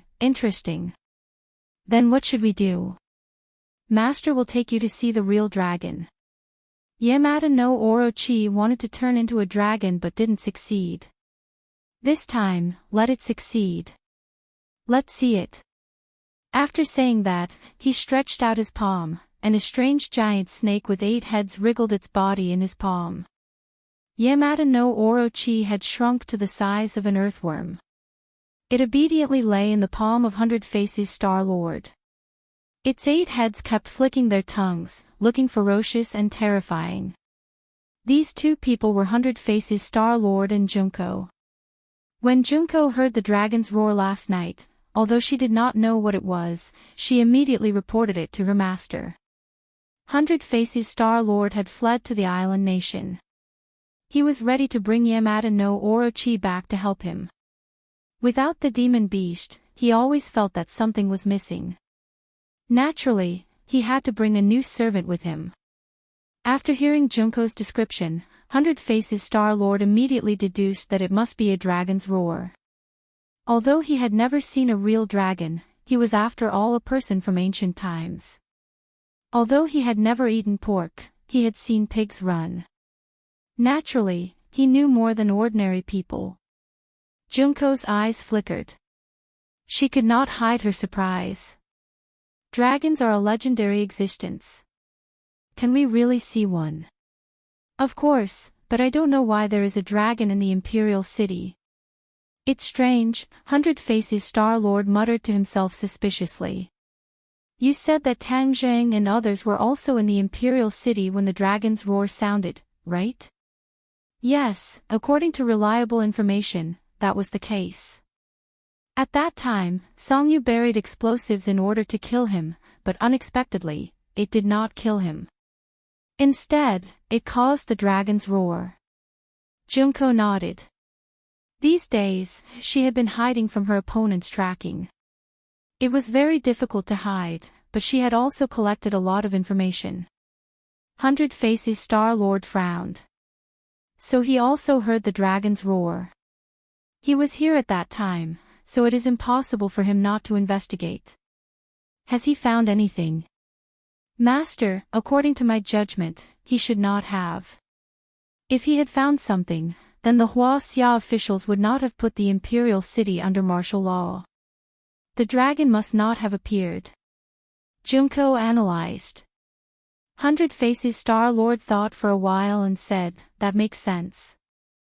Then it can only mean that Tang Zheng is not capable enough to find the real dragon. Then it will be easy for me. Junko asked curiously, Master, what should we do after we find the real dragon? 100 Faces Star-Lord's eyes flashed with cold light. He laughed and said lightly, "Slay the dragon." Slay the dragon. Junko's heart beat wildly. Her master actually wanted to slay the dragon. This was too bold. It was not something she dared to think about. However, this also made her blood boil. Only by following such a master could she achieve greater things. This life was 1,000 times more interesting than the life in the imperial tutor's residence. Now, she had broadened her horizons. She was no longer limited to the imperial tutor's residence or the island nation. What benefits does slaying the dragon bring us? She could not hold back her curiosity and asked. 100 Faces Star-Lord's gaze fell on Yamada no Orochi and said with a smile, "A dragon is a good thing. Everything on its body is a treasure. It is like a priceless treasure house." Junko's interest was greatly increased. Her eyes lit up. "Master, after I eat the dragon's inner core, I can also transform into a dragon." Yamada no Orochi suddenly said. "Yes, I will not forget you. I will help you realize your dream. I also look forward to having a dragon as a servant."